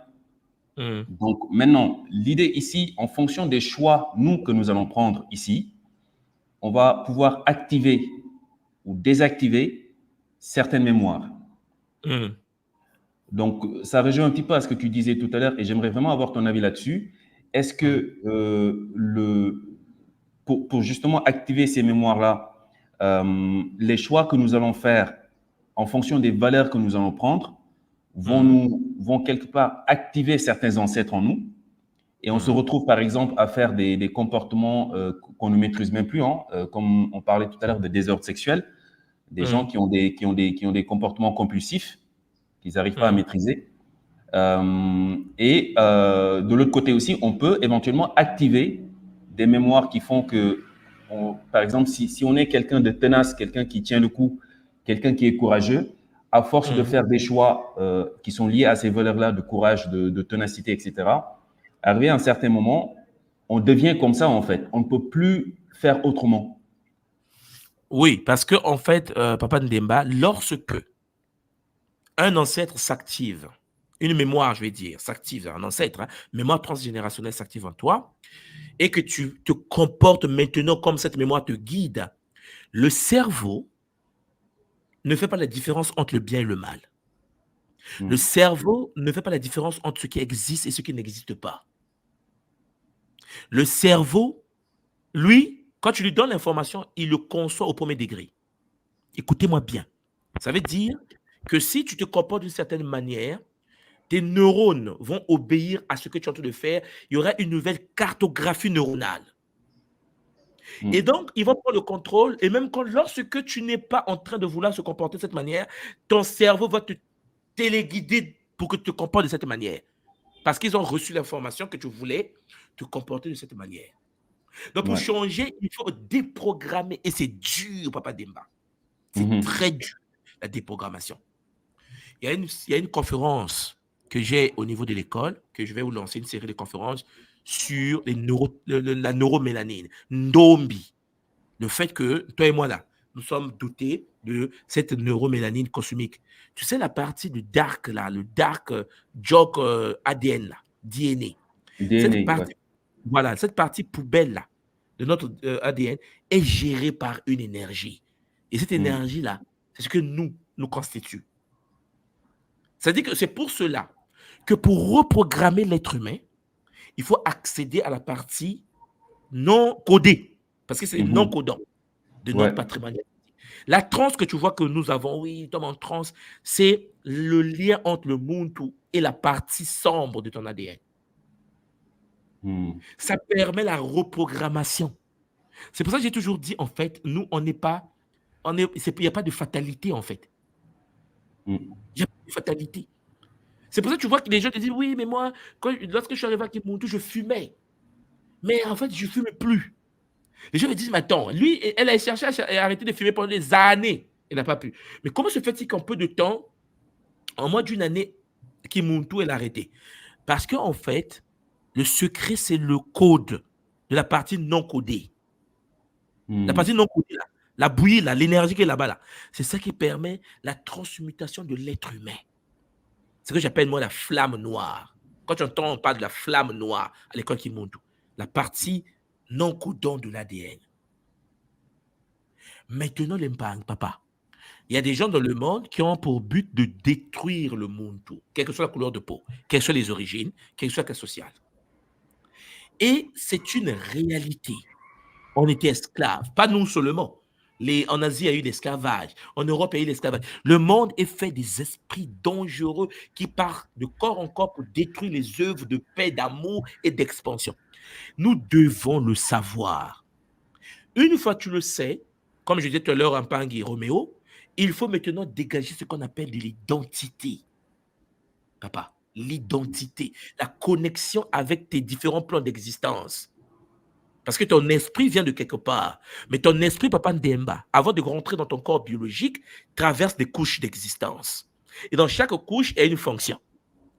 Et si tu n'as pas le lien direct entre le corps biologique et la source unique d'où émane ton esprit, alors la personne devient quelqu'un qui n'a pas d'identité, c'est-à-dire c'est un copieur, un imitateur. Il n'a pas la personnalité.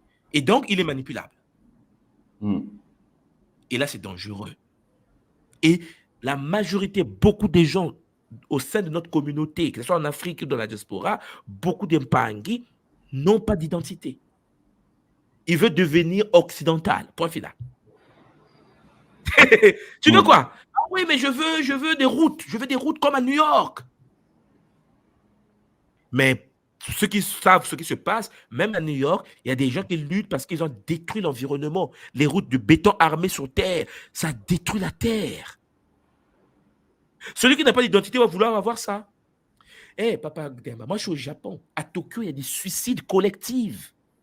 La dépression au Japon, papa, laisse tomber, c'est compliqué.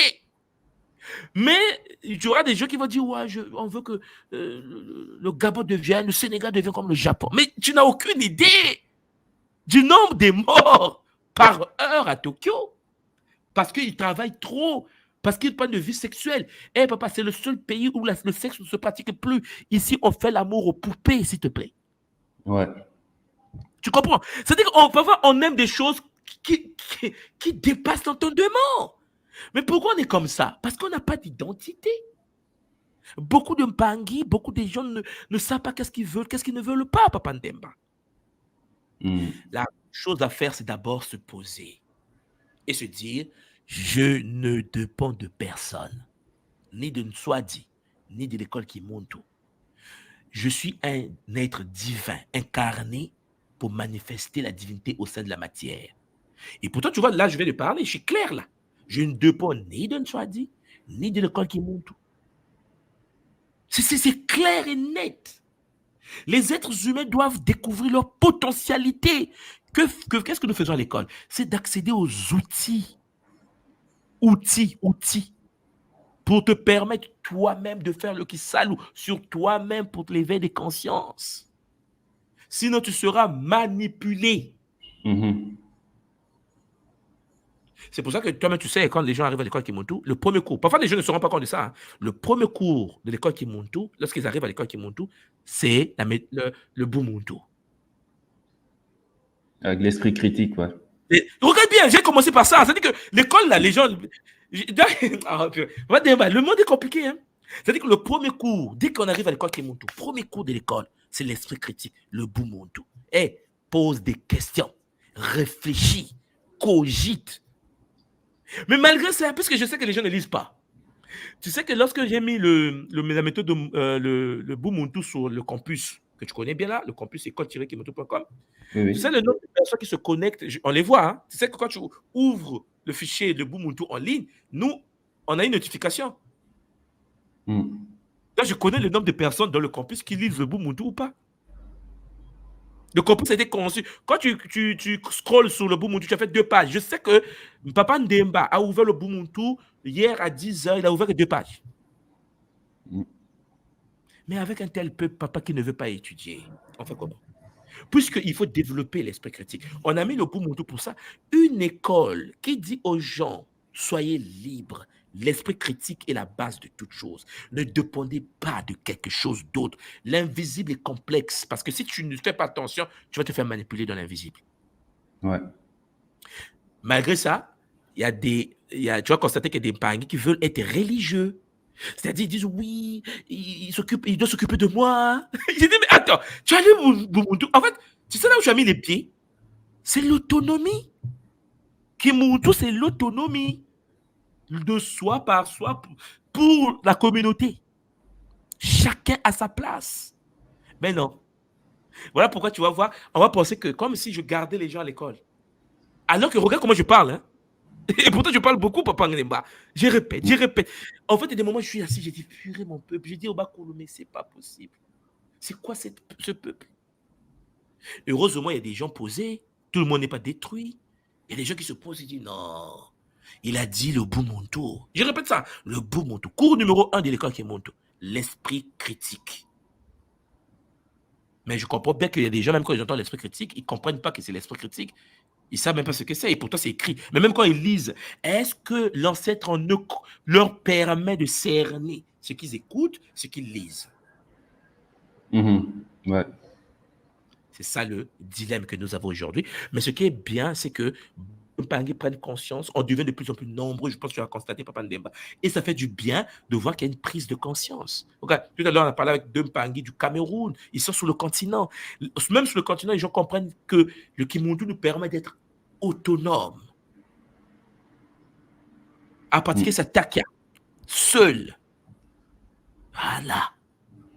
Mais l'esprit religieux a fait que ils veulent un gourou, ils veulent quelqu'un qui est devant, qui pétine. On a tous des blessures à guérir, papa, n'est-ce pas? Carrément. Ouais. Tu as la parole, papa. En tout cas, je tenais à te remercier encore une fois, Thomas. Pour faire un petit kaboula, j'en profite par rapport à l'école. Moi, j'ai rejoint un petit peu la philosophie de l'école. Je ne suis pas vraiment rentré dans les initiations. Ça fait un moment. Déjà, j'ai commencé par le Bumuntu. J'ai pris les Congolos. L'esprit que j'avais dans le temps, parce que moi, j'étais toujours contre le fait d'être limité par des sciences. C'est-à-dire, par exemple, les spécialisations comme nous l'impose en fait le système. Les gens doivent être spécialisés en chimie, spécialisés en mathématiques, spécialisés en biologie, etc. Moi, pour moi, une science doit être holistique. Parce que l'homme est holistique, en fait. On ne peut pas dispatcher l'homme en chimie, en biologie. Non. Soit on a tout, soit on ne maîtrise pas vraiment. Donc, j'avais cette philosophie de rechercher un peu tout, cette curiosité. Et quand j'ai commencé à fréquenter un petit peu la philosophie de l'école, surtout avec le Bumuntu, ça m'a encore conforté dans cette démarche-là parce que à l'école, en fait, on touche un peu de tout. on va parler d'astrologie, on va parler de chimie, on parle de biologie, on parle maintenant de génétique. Là même dans ce cas-là, on est en train de parler de génétique avec l'ADN. Et ça pousse vraiment l'être humain à ne pas être dans une sorte de paresse intellectuelle et de se fier seulement à ce que l'on dit, mais d'aller vraiment chercher lui-même en ayant ce courage-là, d'aller chercher, sachant que c'est pas compliqué. Hein. Aujourd'hui, si on veut comprendre la biologie, comment les cellules fonctionnent, c'est pas très compliqué. Si on veut comprendre l'astrologie, pareil. Et ça, franchement, je tenais à te remercier pour cette ouverture d'esprit que tu as initiée à travers cette école. Et voilà, ça me conforte en fait dans ma démarche. Et je pense que l'être humain d'aujourd'hui doit être un petit peu comme ça. Sinon, facilement, on peut se faire arnaquer par des soi-disant spécialistes en tout et n'importe quoi. Ouais. Bien sûr. Maton de toi, Papa Ndemba, effectivement, ce que tu viens de dire est magnifique. L'homme doit être multidimensionnel. Ah oui, c'est même, je me souviens, en 2014, hein, les premières vidéos que j'ai faites, montre un être multidimensionnel. Tu vois, 2014, où je parlais déjà de ça, de ce que tu viens de dire. C'est-à-dire qu'en fait, on ne doit pas être limité. Regarde, avant le Kimuntu, je ne sais pas si tu l'as constaté, beaucoup de Mpangi n'étaient pas conscients que on pouvait travailler avec l'eau de la manière dont nous travaillons avec l'eau à l'école, ou le feu, ou l'air, ou la terre. Gataki nous a permis aujourd'hui, Papa Ndemba, de pouvoir prendre conscience que quand tu touches de l'eau, c'est une conscience vivante pilotée par Massime et Mamba. Mais est-ce que tu te rends compte qu'on est passé à 4 siècles d'esclavage? On dit dans les plantations, papa, on n'avait plus le temps de bosser ces choses-là. On n'avait plus le temps. Et puisque l'école Kimuntu n'est pas limitée à la couleur de peau, je pense que tu l'avais déjà constaté, je le répète tous les jours, ça ne m'intéresse pas la couleur de peau. Ce qui veut dire que lorsque... Tu as déjà écouté le Congolais d'identité? Oui. Voilà. Tu as vu dans le Congolais d'identité, le premier cours de l'école, après le Bumuntu, quand tu commences l'école, je vous parle des travaux de Nassim Aramé, dès le début. Et je parle de tout ce qui est structure fractale, puisqu'il explique ça très bien, avec des cercles dans les cercles, je l'explique dans le cours de Congolais d'identité. Et puis à côté, il y a un monsieur que je cite souvent, dont beaucoup ne font pas attention, dès le début du cours, je parle de Karl Pribram. Tu te souviens? Ça m'a échappé un petit peu. La structure holographique du cerveau. C'est pas des noirs. Et puis, ils expliquent que en fait, le cerveau est holographique. Et il explique, hein, parce que Karl Pribram est sur Internet, les gens peuvent le voir. Pourquoi une école initiatique qui commence? Les premiers cours que j'écris, je cite des tels auteurs. Parce qu'en fait, je brise la glace dès le départ. C'est-à-dire qu'en fait, le Kimuntu ne va pas se limiter à des traditions africaines pour libérer la conscience du Muntu. Tous les auteurs qui peuvent nous permettre de mieux comprendre l'Afrique vont être utilisés. C'est le début de l'école, hein? Ça a commencé par ça. Et ça aide. Pourquoi? Parce que chez Mpangi, aujourd'hui, la structure holographique de l'univers, papa, en Afrique, on n'en parle pas. Tu sais, c'est des mathématiques compliquées. Regarde par exemple lorsque je parle de Mouela, la matrice de l'âme avec le Makoko Matatu. Tous les jours, les gens écoutent Makoko Matatu. Mais dans le cours de Congolo d'identité, je parle de Makoko Matatu en s'appuyant sur un mathématicien français qu'on appelle Émile Pinel. Tu te souviens de ça? Avec les champs H1, H2, H3, pour expliquer les 3 piliers cellulaires que les anciens Congos ont captés pour construire la tradition Congo avec Nsako Panunzinga. Mais il y a beaucoup de gens à l'école, mais quand je parle de Pinel, combien de personnes ont déjà pris le livre de Pinel sur la biologie du vivant pour lire? Papa. C'est de ça, Papa Ndemba. C'est-à-dire que le niveau a été mis à un niveau où, tel que celui qui touche à ça, change sa vie, en fait. Change sa vie. Parce que la structure holographique de Karl Pribram, par exemple, permet d'expliquer des phénomènes comme la téléportation, comme le vampirisme, parce qu'ils le traitent dans leur milieu. Je l'explique dans le cours de Congo d'identité. J'ai dit, ils l'ont utilisé dans leur monde spirituel occidental. Moi, tout le monde soit dit, je vais utiliser le même modèle en Afrique pour bien comprendre le phénomène. C'est le début de Kimuntu. Je me souviens encore comme c'était hier. Et ça a donné des choses magnifiques, puisque beaucoup de Mpangui aujourd'hui comprennent maintenant le Ndi, le Nza. Il y a des choses que les gens disent aujourd'hui, même en Occident, hologramme et tout. Beaucoup de gens de Kimuntu sont plus avancés. Puisqu'on en parle depuis 10 ans. C'est ça, en fait. Et là, par exemple, tu vois, ce qui nous intéresse aujourd'hui, c'est quoi? C'est le monde matériel, le monde Panzu, permettre aux nôtres de dompter la matière. C'est sur ça que je travaille en ce moment. Mais toujours avec des... Regarde, je suis au Japon. Il y a un Japonais ici, bon, dans les formations, je vais en parler en détail. Il y a un samouraï. Mais est-ce que vous avez déjà une idée des auteurs japonais? Papa Mdemba. Il y a des auteurs qui peuvent nous aider à faire des bons quantiques. C'est ça le Kimuntu, le soutien mental, la capacité de se dire, nous avons eu du retard. Nous avons eu du retard, on était dans les plantations, on le sait. On a été colonisés, on le sait. Mais notre génération va faire ce qu'on appelle le bon quantique. C'est-à-dire de nos traditions qui n'arrivent pas à expliquer à la connaissance actuelle du monde actuel. Comme dit notre grand frère Mbong Bassong du Cameroun, que je salue en passant. Avec les travaux de Lia Prigogine, les travaux de René Tom, des travaux où, quand tu donnes ça à quelqu'un, il a la tête. Mais c'est un truc aujourd'hui, miracle de chez nous, Papa Ndemba. Ouais. Et c'est ça qui monte tout. Et le problème, c'est quoi? C'est que ceux qui n'arrivent pas à cerner ça, ils vont attaquer ça. C'est normal, ils ont mal à la tête. Donc, ils vont attaquer ça. Mais ce qui est bien, c'est quoi? C'est qu'il y a des gens comme toi qui lisent cela, qui posent le beau manteau, qui disent « Waouh, c'est bien, c'est intéressant, on doit avancer. » Et là, aujourd'hui, on parle de la génétique. Demain, je vais parler de l'épigénétique. Et que tu connais aussi comment il n'y a pas de fatalité dans l'héritage transgénérationnel. Il n'y a pas de fatalité. Génétiquement, tu as des tares, épigénétiquement, tu résous les tares. C'est connu dans le monde asiatique. Les Chinois le font, les Japonais le font, les Européens le font. L'épigénétique est connue dans leur monde à eux. Mais ma maman qui est au Sénégal, ma maman qui est au Bénin, ma maman qui est au Congo, elle n'a aucune idée c'est quoi l'épigénétique. Et pourtant, ce sont des pratiques qu'elle a à sa disposition dans la tradition. Mais elle peut faire aller à l'église. Voilà ce que nous sommes en train de faire avec Kimuntu. Et le Kimuntu est là pour nous aider à tout ça là. Ouais. Et on ne peut pas s'arrêter, je ne peux pas s'arrêter. Et pourquoi je ne peux pas m'arrêter, Papa Ndemba, dans toutes ces choses-là?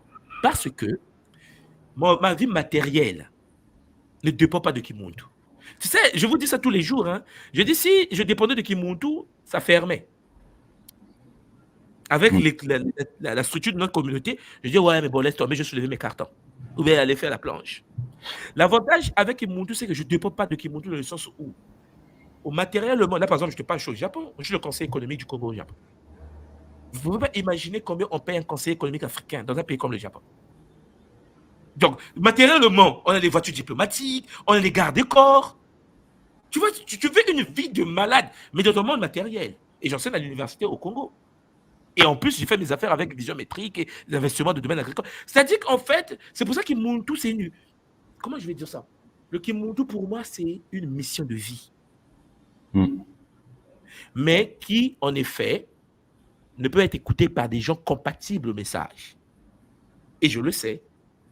Et donc, à partir de là, les gens qui s'approchent de Kimuntu, qui restent dans Kimuntu et qui pratiquent les rituels de Kimuntu, c'est des gens, en effet, compatibles au message.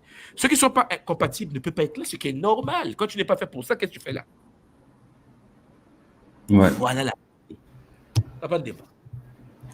Matondo Ntouma. Et juste pour rebondir sur ce que tu viens de dire par rapport au livre, moi j'ai remarqué en fait ce que j'ai constaté surtout ici dans nos communautés noires, c'est que les gens souvent quand un noir cite par exemple un auteur blanc, c'est comme si non, on doit pas parler des blancs en fait, on doit juste rester entre nous, entre noirs et faire nos trucs entre noirs.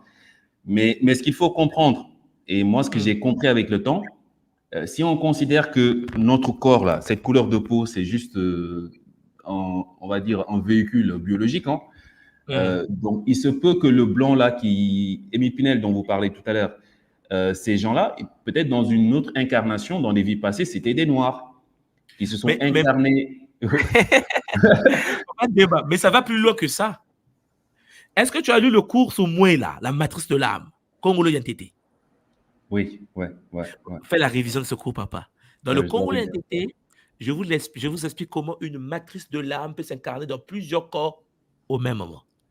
Ah ouais. C'est-à-dire que, oui, le cycle du temps, allez voir le cours sur Congolais NTT, dans le Congolais NTT, moi est là.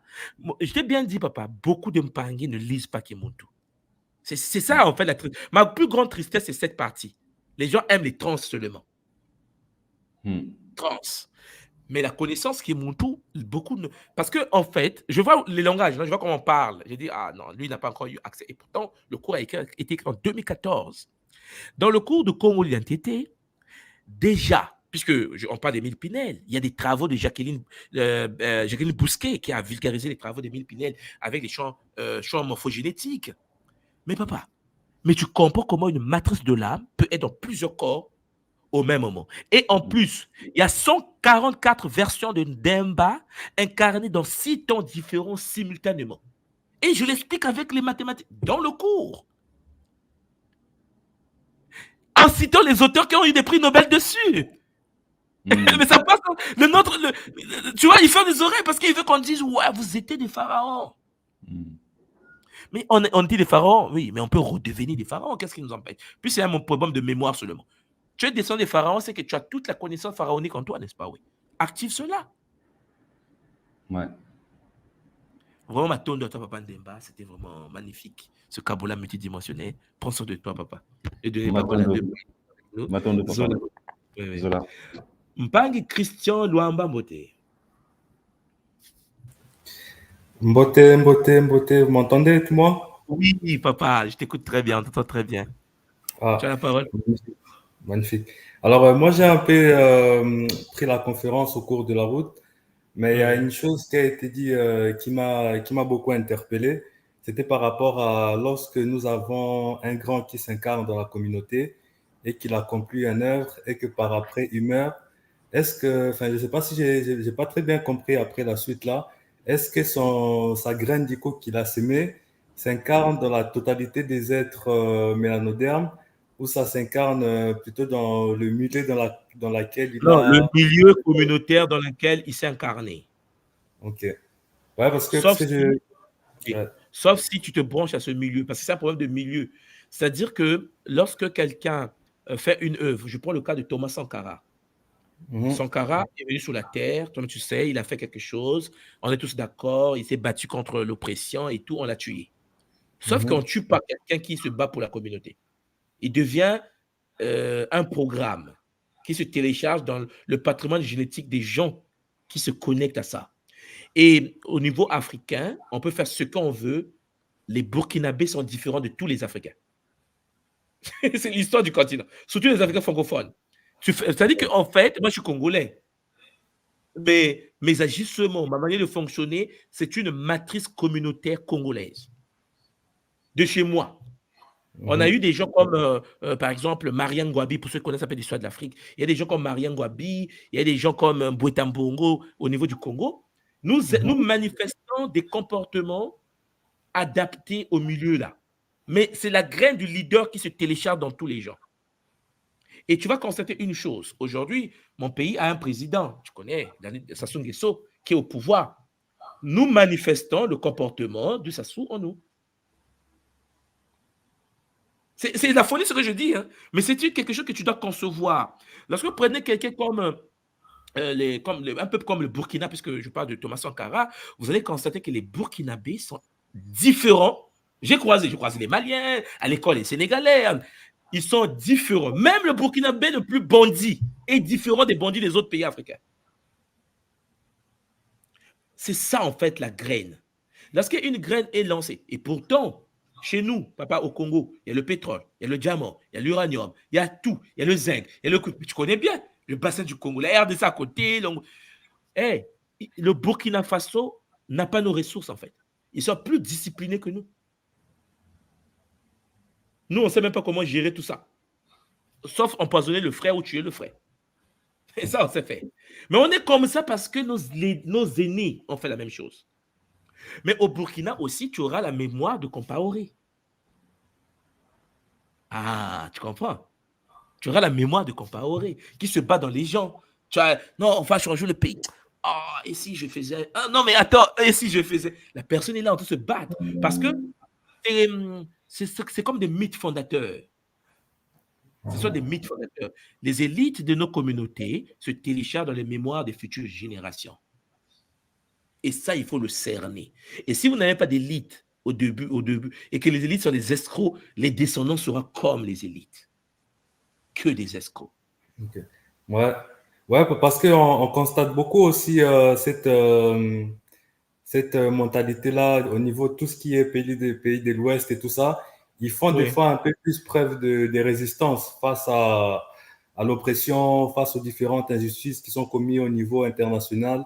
Ils sont vraiment là, même les Maliens, des fois, on dort, on se réveille, on nous dit, mais ne nous laisse pas respirer des fois, tellement ils sont dans l'action. Et sauf que chez nous, c'est pas les mêmes, comme tu as très bien expliqué, c'est pas du tout le même comportement qu'on arrive à observer. Donc, comment est-ce qu'on fait du coup pour rentrer en résonance avec cette... Alors, lorsque tu auras accès aux conférences dont j'ai parlé, il est possible de se brancher, de télécharger un leader dans ton patrimoine génétique et de prendre son côté positif. C'est possible. C'est-à-dire que ce que je suis en train de dire, c'est quoi? C'est que prends la RDC, que tu connais bien. Quand tu prends la RDC, la République démocratique du Congo, ils ont reçu quelqu'un qu'on appelle Kimbangu. La RDC est le pays le plus riche du continent, du monde. C'est la folie. Comme tu sais, c'est la folie. On ne sait pas ce que c'est le pays là. Mais ils ont reçu quelqu'un qu'on appelle Kimbangu. Les Belges étaient très méchants pendant la colonisation au Congo, comme tu sais également. Kimbangu est né, Kimbangu a été tué, Kimbangu est mort. Sauf qu'on ne tue pas un programme. Lorsque le programme atteint le niveau de Kimbangu, qu'est-ce qu'il fait? Il se télécharge sur la future génération, les descendants. Parce que tout ce que tu vois, les leaders après Kimbangu ont fait, c'est avec l'esprit de Kimbangu. Depuis que le Congo s'est éloigné de Kimbangu un peu, pas de la RDC, c'est ce que tu vois actuellement se passer là. On a eu un moment où il y a eu les Banabilaka, le mouvement des combattants. Quelque chose qu'on peut dire. Lorsqu'ils sont rebranchés au mouvement Kimbangu, en fait, à l'énergie Kimbangu, ils ont brûlé la Belgique. Moi, je me souviens à l'époque, je ne sais pas si tu te souviens, il y avait les combattants qui cassaient la Belgique tous les jours. Mais en fait, les gens n'avaient peur de personne ni de rien. C'est quelque chose, c'est un programme. C'est-à-dire que quand tu te branches à un tel programme, tu ne peux pas fonctionner comme tout le monde. Tu as peur de personne. C'est comme ce que tu dis, ce que font les Maliens, ce que font les Burkinabés, ce que font les Nigériens aujourd'hui. Ce sont des programmes. Et les programmes qui se téléchargent dans les générations futures. Et ainsi de suite. Et ainsi de suite. Et dans notre zone, dès que les leaders ont été tués, comme Kimbangu a été tué, était téléchargement, mais tu as vu, comme Mobutu est arrivé, ainsi de suite. Regarde, comme s'il n'y a pas eu de leaders dans la zone. C'est calme, hein? Regarde, c'est calme. Comme s'il n'y a pas eu de leaders dans la zone. Et pourtant, il y a eu des leaders. Leur mémoire ne soit pas actualisée. Les gens ne savent pas qu'on peut utiliser la mémoire d'un ancêtre passé pour faire un combat sur le terrain. On ne sait plus ça. On a peur des culs des ancêtres. Tout le monde est devenu chrétien. Donc, on a peur de parler aux morts. Mais les morts ne sont pas morts pour nous. Voilà ce que je sais te dire. Et c'est la même chose en Afrique du Sud. Regarde, tu as un peuple Zoulou.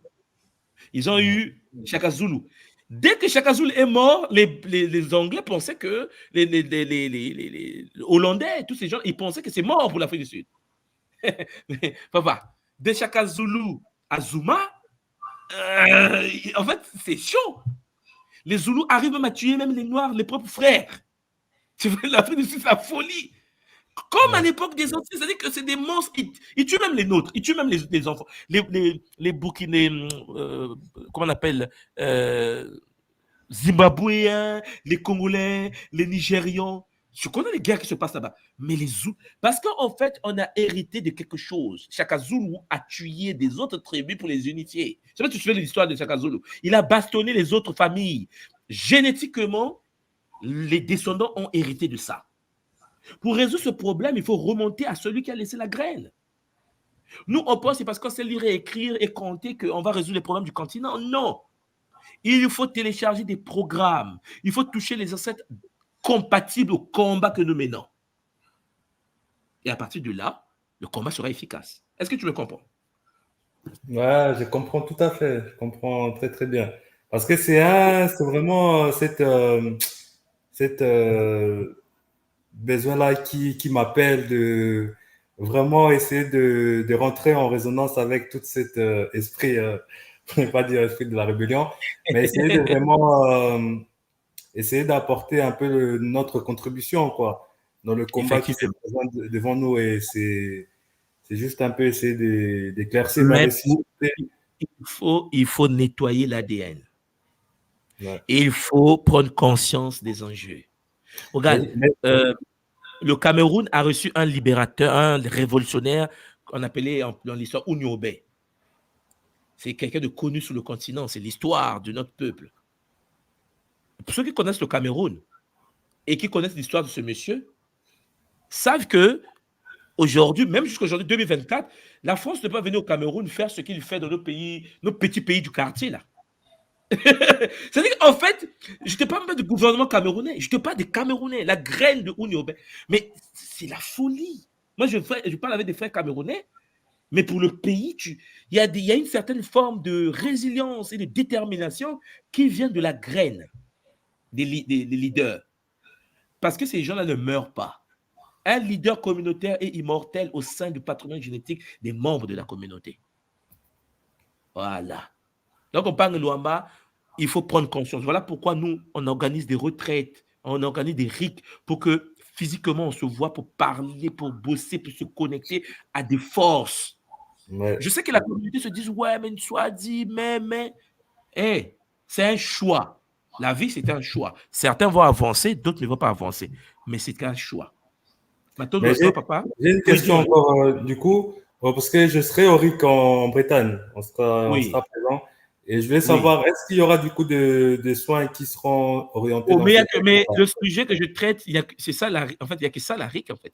Attends, tu vas vivre ça. La RIC, là, c'est sur la transgénérationnalité. C'est la mémoire ancestrale, cette RIC. C'est sur ça qu'on va travailler. Non, ne t'en fais pas. Avec bonheur, bien sûr, toujours. Allez, Maton, donne-moi. On ne peut pas. On se voit à la fin du mois. On se voit. Alors, cher Pangui, on continue à avancer. On est avec notre Pangui Christian Luamba, qui bien sûr sera à la RIC. Et Pangui Olivier Potino Mbote. On est presque à la fin. Mbote, papa Olivier. Comment tu vas? Je vais bien, merci, Matando, et toi? Ouais, magnifique, papa Olivier. Tu as la parole. Nous parlons des ancêtres et de la mémoire transgénérationnelle. Papa, tu as la parole. Oui, donc je voulais revenir sur un point avec toi par rapport à la généalogie. Oui. Mais mon père, donc j'étais à la RIC Martinique, j'ai fait le soin avec Ngaloufoua. De là-bas, je l'ai vu, je l'ai rencontré, enfin, nous l'avons ramené du côté de la lumière et ensuite nous avons discuté amplement. Et puis il m'a transmis le message, tout allait bien maintenant qu'il est en paix, quoi. Donc, par rapport à ça, je voulais savoir si toutefois il y a dans nos parents, nous n'avons pas pu remonter toute la généalogie, et pouvoir faire le rapprochement avec nos Bakoulou. Comment faire en fait? Comment faire pour connecter? Oui, comment faire pour rencontrer les autres personnes qui font partie de ton patrimoine en fait? C'est ça la question. C'est ça, si on n'a pas remonté toute l'arbre généalogique, on n'a pas le grand-père, l'arrière et l'arrière et l'arrière. Alors, on va aller par étapes, papa Olivier. D'abord, je me souviens, lorsqu'on était en Martinique, puisque je me souviens, on a eu accès à l'univers des ancêtres. C'est-à-dire qu'on a eu accès au monde des morts. Tu te souviens de ça? Oui. Tu te souviens lorsque tu as rencontré papa qui était mort, mais que tu as rencontré de l'autre côté. Est-ce que tu te souviens de ça? Oui, je me souviens, oui.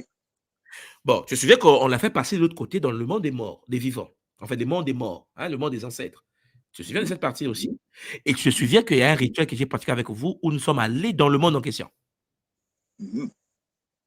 C'est clair, tu te souviens de ça? Oui. Maintenant, papa, ce qu'on va faire, par exemple, en Bretagne, ce qu'on a reçu comme permission de faire, c'est nettoyer la transgénérationnalité. C'est-à-dire que permettre au Pangui de pouvoir faire passer, non pas seulement papa comme tu as fait en Martinique, mais de pouvoir s'occuper des ancêtres qui, en effet, t'empêchent d'avancer et de fonctionner de manière optimale au sein de notre réalité. Toi, tu vas mieux comprendre, puisque tu as vécu ça en Martinique, tu vois de quoi je parle quand on fait passer un mort dans le monde des ancêtres. Donc, imagine un instant, des gens qui bloquent ton existence actuelle, qui sont bloqués dans le monde des morts, j'irai pas Ngaloufwa, les faire passer dans le monde où on est parti quand on était en Martinique. C'est ça, le but de notre retraite là en Bretagne. Ouais. Ça, tu vois un peu. Oui, je comprends. Mais malheureusement, nous ne sommes pas là. Non, il y aura d'autres RIC. Il y aura d'autres RIC. Il va falloir qu'on ne contacte pas, quoi. Non, il n'y a pas de souci, papa. Mais il faut que tu comprennes seulement c'est ce qu'on doit faire. Et il y aura d'autres RIC, puisque le processus, on a, chaque année, comme tu sais, on a des RIC. Donc, c'est pas ça le problème. Le problème, c'est que faire un Kisalo sur soi. C'est ça le but d'abord. Tu fais un Kisalo sur soi. Tu bosses, comme tu sais bosser, par rapport à ce que tu as vécu en Martinique. Et puis, tu restes stable, quels que soient les vents, les tempêtes, parce que les forces astrales vont chercher aussi à perturber ce que tu as vécu. Tu dois garder la mémoire, tu dois garder le ressenti. Tu dois être comme un arbre ancré. Et tu continues à avancer, à te nettoyer. Continue à avancer, à te nettoyer. Et tu verras que, papa, les bonnes choses sont là, à notre disposition avec Zola. Oui, et puis, si j'ai bien compris, aller guérir, enfin, aller chercher la connexion avec ceux qui sont plus hauts que mon père aussi, c'est ça. Oui. Ton père, c'est la première génération seulement. Parce qu'au niveau de ce qu'on va faire, c'est d'apprendre à rentrer en contact avec toutes ces lignées-là. D'accord. C'est ça qu'on va En faire. fait, Ouais. on a les 3 conférences des Bakoulou aussi, donc on va travailler sur ça et puis par la suite, on pourra faire le temple aussi pour Le les temple. Bakoulou. Tu as écouté les 3 parties? On n'a pas encore commencé, mais on s'y met dessus parce qu'avec maman, on a fait le Longo aussi en Martinique. Donc Oui, en Martinique. Oui. Non, mais papa, oui. Mais alors, toi qui as fait le Longo, oui. est-ce que tu te souviens de ce qui s'est passé de l'autre côté lorsque tu as fait le Longo? Il y a beaucoup de choses dont je me souviens, mais Oui. vraiment. Non, un exemple seulement, pas tout. On ne peut pas donner tout là. Qu'est-ce que tu te souviens, par exemple? Qu'est-ce qui s'est passé? On était vraiment dans une paix que dans la matière qu'on ne maîtrise pas. C'est comme ça que je peux le Résumé, quoi. symboliser. Ouais. Ah ouais. Parce que c'est pas. En fait, on n'est plus. On ressent plus, quoi. Le corps, il est laissé de l'autre côté et puis on est en relation avec des guides matiques de l'autre côté, quoi. Alors, on aura, comme tu sais, le Longo en Bretagne, encore. Pour d'autres Mpangui, les nouveaux Mpangui vont faire leur Longo. Donc, ils vont vivre ce que tu as vécu avec maman, qui permet en fait la fusion totémique. La fusion totémique, papa Olivier. Oui. Et puis, il y a une autre question aussi qui me vient par rapport aux relations père-fils. Moi, j'ai fait le long cours avec maman. Elle a son fils qui vit avec nous, qui est majeur. Mais moi, j'ai mon fils que j'ai eu auparavant avec une autre femme. Mais lui qui vit avec sa mère. Mais que c'est un petit peu, on va pas dire tendu, mais il a plus son côté caractériel aussi qui est assez fort.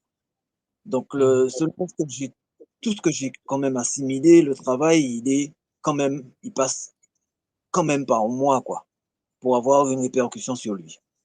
Oui. Ce que tu fais comme travail sur toi impacte tes enfants. Ok. Oui. Maintenant, ton enfant n'a pas que toi en lui. Oui, Il y a la mère. Ça, je sais. Oui. Donc, en somme, oui, ce que tu fais comme travail va l'impacter. Ton côté sera impacté énergétiquement, c'est normal. C'est ta descendance. Ouais, mais il y aura peut-être un combat en lui, hein, entre ce que tu apportes comme énergie et ce que maman apporte aussi comme énergie. Ça, je sais bien. Ça, j'ai compris ça même avant que je rentre dans l'école. J'avais déjà compris qu'il y a d'autres choses qui se manifestent, quoi. Mais ça va aller, papa. Continue à bosser. C'est pour le bien-être de la lignée, le bien-être de ta famille et le bien-être de la communauté qui va avec. OK, papa? Attends, papa. Attends de toi, papa Olivier. Beaucoup de Zola. Attends à toi aussi. Cher Mpangui, vraiment, chaque chose a un commencement et une fin. Je vois, Nga Christelle, tu veux te connecter, mais ton appareil dit non connecté. Je pense qu'il faut te déconnecter et revenir parce que je n'arrive pas à te faire rentrer, Nga Christelle. Et avant que je termine cette séance, j'aimerais tout simplement donner la parole à Nga Elisha qui a commencé avec moi sur ce plateau. Maman Elisha, est-ce que tu as eu certaines réponses aux questions? Le sujet sur les Bakoulou. Comment tu trouves cela, maman? Tu as la parole. Matondo, papa, Matondo, les questions des autres Pangui sont vraiment venues enrichir aussi et répondre à toutes les questions que j'avais. J'aurais peut-être une toute dernière question, papa. C'est par rapport à oui, on va dire aussi nos Bakoulou, hein, nos ancêtres, mais qui sont morts il n'y a pas longtemps. Par exemple, dans mon cas, j'ai 2 mamans qui sont décédées ici en Europe. Et depuis que je les ai fait passer pendant les RIC, elles demandent en fait à être enterrées, de repartir de l'autre côté. Comment on peut apporter ça maintenant en fait à la famille? Parce que finalement, c'est elles qui avaient décidé de rester ici, d'être enterrées en Europe. Mais une fois de l'autre côté, passer chez les anciens, elles demandent en fait qu'on ramène le corps à la maison. Comment on peut faire descendre ça dans une famille très chrétienne où certains vivent ici? On fait comment pour faire ça? Ou on les laisse se débrouiller de l'autre côté? Non, parce que, alors, je t'explique. Est-ce que tu as écouté le Kabula sur Ngaloufwa, le maître de la mort? Hein, le Kabula que je vous avais partagé. Tu te souviens, hein? Totalement, papa. Oui. Bon, alors, pourquoi je parle de ça? Parce que dans Ngaloufwa, je vous ai expliqué quelque chose sur le phénomène de réincarnation selon notre tradition. La manière dont ça fonctionne au sein de la tradition Congo, l'école qui monte.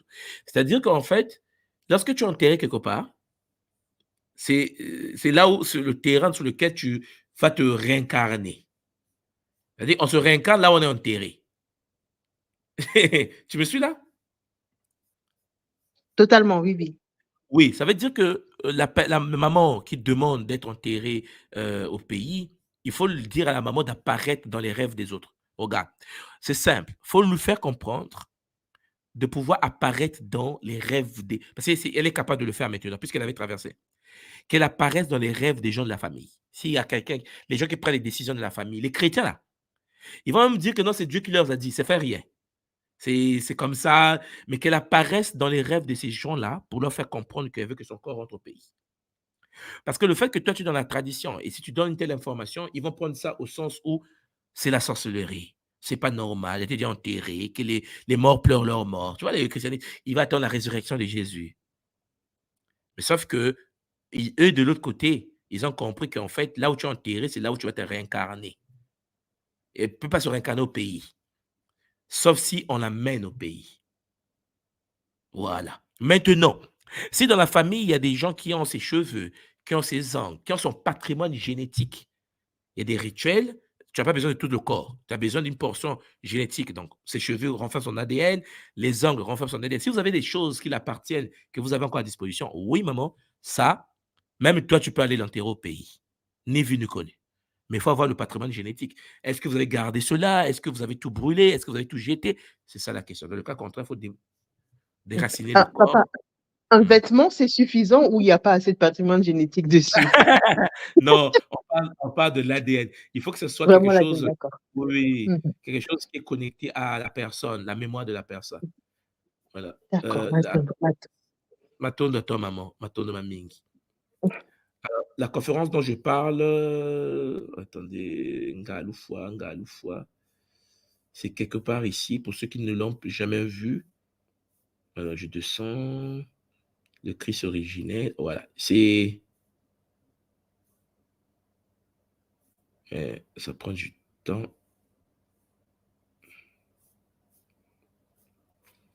Bon, ça charge. C'est quelque part là, mais c'est en train de charger. Bon, il n'y a pas de problème. Donc, Ngaloufwa, c'est un sujet qu'il faut bosser parce que vous allez comprendre la mort et ainsi de suite. Alors, maintenant, à toi, maman, Nga Elisha, voilà, Nga Christian n'a pas pu monter parce qu'elle a un problème de connexion. Papa Ndemba qui est encore là, je ne sais pas si tu as quelque chose à dire une dernière fois avant que je ferme tout ça là. Et puis, pour que nous puissions, en effet, nous redonner rendez-vous plus tard. Papa Ndemba. Oui, bon, je pense que tu as pu répondre à mes questions, hein. Donc, moi, je tenais à te remercier encore une fois, Touma. Merci Matondo pour l'œuvre aussi. C'est vrai qu'il y a pas mal de choses à découvrir, déjà rien qu'avec le Bumuntu. Il y a beaucoup de choses à travailler. Et quand je parle de travail, je ne parle pas que juste écouter les audios ou bien regarder les vidéos. Je pense qu'il faut aller faire des recherches soi-même. Effectivement. Dans chaque compartiment, dans des moindres détails. Et je pense que c'est à partir de là qu'on pourra surtout éviter éviter de tomber dans une sorte de rapport entre comme si on était dépendant des connaissances que tu nous transmets. Effectivement. Voilà. Alors qu'on peut réellement aller faire cette démarche-là avec les petites pépites que tu nous partages de temps en temps, nous-mêmes aller nous renseigner davantage et fortifier nos connaissances, quoi. Voilà. Magnifique, papa. Vraiment, tourne à toi, papa Ndemba. C'est un plaisir de t'avoir sur le plateau ce soir. Zola, vraiment à toi. Mato de Maming. Zola, papa. Alors, cher Pangui, à la dernière seconde, apparaît Ngai Mele. Pourquoi Ngai Mele apparaît comme ça, c'est compliqué. Comme Bote Ngai Mele. Bote tout le monde, bote tous les Zola Pangui. Bote toi, papa. Alors, on t'écoute, papa Imele. Est-ce que tu as suivi toute la séance ou bien tu viens d'arriver? Est-ce que tu as eu accès au Bakoulou, les 3 parties? On t'écoute, papa. Oui, j'ai suivi toute la conférence et comme dit souvent maman Zeba, c'était comme du petit lait, même si je ne bois pas du lait. Alors, je vais réagir rapidement par rapport à la préoccupation de Nga Elisha. Oui. Donc, parce que moi, je me posais la question, comme elle, il est arrivé des situations concrètes, comme tu sais, l'année dernière, il y a ma belle-sœur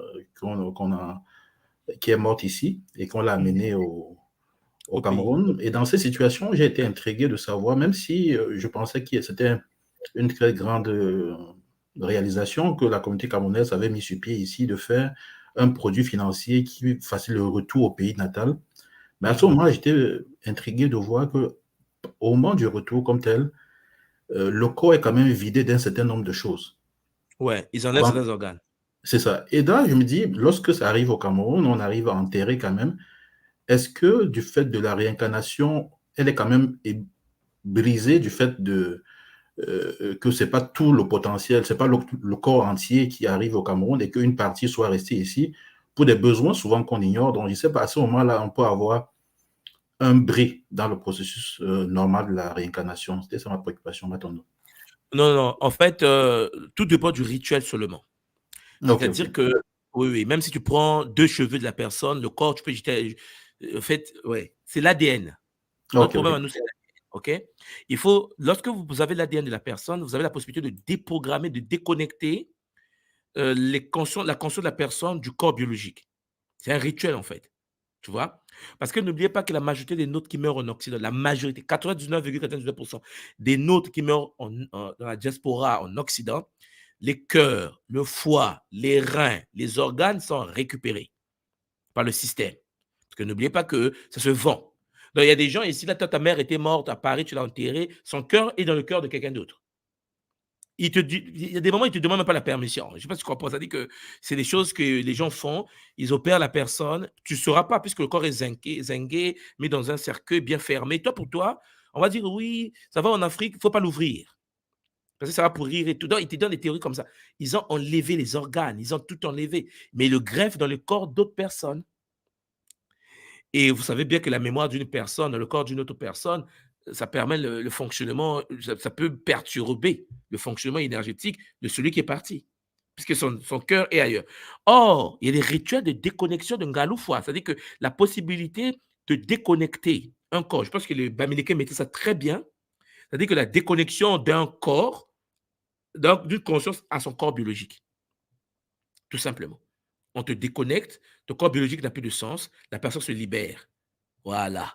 Donc, ça, c'est des choses qu'il faut commencer à intégrer dans notre manière de fonctionner. Parce que lorsque quelqu'un meurt au pays, même hein, même au Congo, chez nous, quand quelqu'un meurt, les parents rentrent de la mort pour dire. C'est-à-dire que même à la mort, on vend les organes.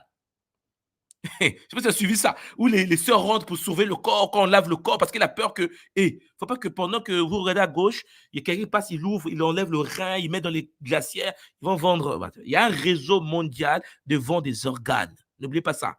Et ça perturbe l'ADN. L'ADN de Aïmélé se retrouve dans le corps d'un Chinois. Parce que la sœur d'Aïmélé ou le frère d'Aïmélé qui est mort, on a pris le corps, on a enterré, mais le foie a été vendu ou le cœur a été vendu, un milliardaire, je ne sais pas, saoudien. Aïmélé encore vivant, il vit au Canada, mais ils sont que, même ses rêves ont changé, tu commences à rêver les Saoudiens dans la tête, quoi. Tu dis, mais attends, mais qu'est-ce qui m'arrive? Pourquoi je rêve la Chine? Pourquoi je rêve Parce que, en fait, la sœur qui a le patrimoine génétique mitochondrial de AML se retrouve bloqué dans un corps. Il faut le déprogrammer. Il faut que ça devienne qu'un simple organe, mais la conscience doit être vidée de ça. Ça, c'est des rituels des anciens qu'on pratique dans la tradition. Mais il faut qu'on en parle, il faut que ça devienne quelque chose de commun des mortels. Il faut que les gens prennent conscience que ça existe. Qu'on avance avec Zola. AML. M'attends, papa, m'attends. Voilà. Mais est-ce que tu as eu accès à ces 3 conférences? Non, pas encore. Je n'ai pas encore fait les 3 conférences. Mais les conférences de Ngaloufa, oui. Ah, Ngaloufa, c'est ton domaine. Ça, c'est pas un problème. Mais tu vas voir qu'il y a un lien entre les Bakoulou et ça. Hein? Les Bakoulou et ça, et ce que tu vois là. Et puis, est-ce que tu as accès à Nsoi Dicast? Oui. Alors, est-ce que tu as écouté les 6 dernières vidéos que je viens de mettre, audio que je viens de mettre? Ah non, pas encore. Oh, non, je sais que tu es très occupé là, mais bon, tu vas avoir le temps. Il y a les 6 et puis on pourra en parler même en privé. Il y a les 6 Kabula que j'ai mis dedans là. Ça va te faire du bien, papa. Ça part de l'équilibre, ça m'interpelle parce que il faut les 3 piliers, mais il y a des moments où on est sur Panzo, il faut équilibrer. Non, il faut équilibrer toujours, papa. Il faut toujours équilibrer. Nous tous sommes Panzo. Il faut Nsaku, il faut Zinzinga. Ok, papa? En effet, papa. Matona Mamingi. Matona papa. Zola, toi. Alors, on est avec Nga Imele. Vous voyez bien que ce n'est pas les Nga que nous clôturons la séance. Nous avons donc Nga Christelle Djantou qui est là avec nous. Maman Djantou, est-ce que tu me suis? Tu as la parole, maman. Allô? Allô, maman. Ah, tu as eu des problèmes de connexion, hein? Oui, c'était pas facile, mais j'y suis arrivée. Bon, c'est bon, maman. Alors, maman Christelle, on t'écoute, maman. D'accord. Ma question touche la le transgénérationnel, papa, au niveau des flammes jumelles. Avec tout le travail qu'on fait sur nous actuellement, les nettoyages, les guérisons, tout ce qu'on fait par rapport à nos ancêtres, à nos Bakoulou, au niveau du Mouela, de la flamme jumelle, pour le Kunaka, est-ce que ce travail impacte notre flamme jumelle? Si, par exemple, on ne la connaît pas à tout hasard, si on la connaît, je sais qu'avec le Longo, on équilibre les choses, mais pour ceux qui ne connaissent pas leur flamme jumelle, est-ce que le travail se fait au niveau des 2 âmes qui ne font que 1, ou est-ce qu'il faut que la seconde partie fasse aussi son travail pour permettre le Kunaka? Non, le travail de l'un a des répercussions sur l'ensemble de la matrice d'âme. Alors, est-ce que tu te souviens de cette conférence-là? Alors, c'était où déjà? Là. Cette série de conférences. Les mystères de... Voilà. Et puis, les mystères de King Kento, la vision Congo du couple cosmique, âme, sœur, flamme jumelle. Tu te souviens de ça? Oui, je me souviens, papa. Oui, et dedans, je vous ai expliqué déjà comment fonctionne le réseau des flammes jumelles là. Et il faut bien comprendre que lorsque une des consciences interconnectées à la matrice de l'âme fait un Kisalou, il y a une répercussion sur la matrice globale de l'âme qui intervient dans la vie des autres membres de la matrice de l'âme. C'est pour cela, tu vas te rendre compte que le niveau de la conscience de l'humanité est en train de monter. Au même moment, l'Afrique aussi, son niveau de conscience est en train de changer. C'est-à-dire que c'est interconnecté, c'est comme une grille. Nous sommes tous branchés dans la matrice de l'âme par exemple, maman Christelle, ta matrice à toi d'âme originelle est connectée à d'autres Mpangi qui peuvent être chinois, coréens, français, machin, et qui sont connectés à la même matrice que toi. Donc, tu vas te rendre compte que le Kisalou que eux ils font a des répercussions également sur toi. Donc, tu te dis, mais attends, mais avant, c'était difficile, mais en fait, mais attends, qu'est-ce qui se passe? J'ai changé, ça devient facile pour moi. Parce qu'en fait, au même moment que toi, tu fais un Kisalou, les autres font le Kisalou. C'est comme si ton Kisalou les impacte au même moment. Tu me comprends? Je comprends, papa. Je comprends. Voilà. C'est quelque chose qu'il faut intégrer. Et surtout lorsqu'on est en couple, tu vas voir que souvent, lorsque tu fonctionnes, tu vas attirer des êtres compatibles. Tu attires des gens compatibles, l'homme compatible. Tu te dis, mais attends, mais qu'est-ce qui m'arrive? Parce que tout s'attire, en fait, à un moment donné. Les rêves changent, le goût de la nourriture change. Il y a des moments où tu es assis, tu es calme, tu sens du sushi dans la bouche. Tu dis, mais attends, mais parce que l'autre est en train de manger du sushi. Il y a des moments où tu dors, tu rêves que tu es c'est une blanche ou un blanc. Tu te dis, mais attends, moi je suis camerounais, je suis kamite. Qu'est-ce qui se passe? Non, parce que ton âme pilote d'autres corps au même moment. Je sais que ça, souvent, ça passe pas, parce que les gens pensent qu'ils ont leur corps. On est trop égocentré, en fait. Tu vois, il n'y a que lui, il est seul. Il oublie qu'en fait, c'est qu'une âme dans un corps et sa matrice d'âme supérieure est dans d'autres corps au même moment. D'accord. Ouais. Ce qui fait que quand on travaille sur ce corps-ci, ça impacte soit les 800 et quelques pour les normaux, soit les 1700 pour les Banabilaka en même temps. Effectivement, au même moment. Dans les temps différents. Oui. D'accord. Voilà. C'est ce que je voulais savoir. On fait pas Matondo nga Christelle Djantou Zola. Alors, Champangui, on était avec nga Christelle Djantou, nga Imeli vient de partir et tous les Mpangui en ligne. Ça fait plaisir de vous voir si nombreux connectés aujourd'hui. Il y a encore des Mpangui qui sont en train de rentrer, mais je peux vous faire rentrer parce qu'on a déjà fait 2h56. C'est quand même beaucoup. Vous voyez, dans 4 minutes, on va 3 heures de Kaboula. Matondo pour votre présence. J'espère que ce sujet sur l'univers des Bakolo est un sujet qui vous a fait réfléchir et que vous allez comprendre les enjeux et que vous allez rester concentré et développer de l'identité. Pour ceux qui ont le Congolo d'Azolé de l'école Kemoun, toujours parle il y a un chapitre sur le Kinkolo, l'identité, les 15 structures d'identité du monde, tous les 5 groupes d'identité. Allez voir ce cours très important pour notre compréhension des choses qui sont en train d'arriver. Vraiment, Champangui, prenez vraiment soin de vous. J'espère que vous m'avez bien cerné. Pour ceux qui viennent d'arriver, je vais repartager ce que je voulais aujourd'hui que vous puissiez avoir. Vous avez donc à votre disposition une trilogie que vous pouvez trouver sur le site de kimuntu.com, sur la webconférence. Cette trilogie que vous voyez ici, là, sur Bakulu, les ancêtres. Et puis, il y a tout un site que j'ai mis en place qui est consacré aux ancêtres. Voilà, vous pouvez aller voir, prenez la possibilité d'aller vous connecter à ça. Vous avez la possibilité de comprendre comment ça fonctionne. Pour ceux qui ont des questions, on a mis des vidéos ici, là, pour vous expliquer comment se créer un compte, comment se connecter à Nswadicast, vraiment pour vous aider à avancer sur notre plateforme, le nswadicast.com. Champangui, c'était en effet votre tout mois, Nswadikimbazi, Longi de l'école initiatique Kimuntu, école initiatique d'élévation de conscience. Zola, Zola, Zola. Matondo Mamengi, à bientôt Mpangi, peut-être demain. Allez, à bientôt. Zola, vous tous les Mpangi.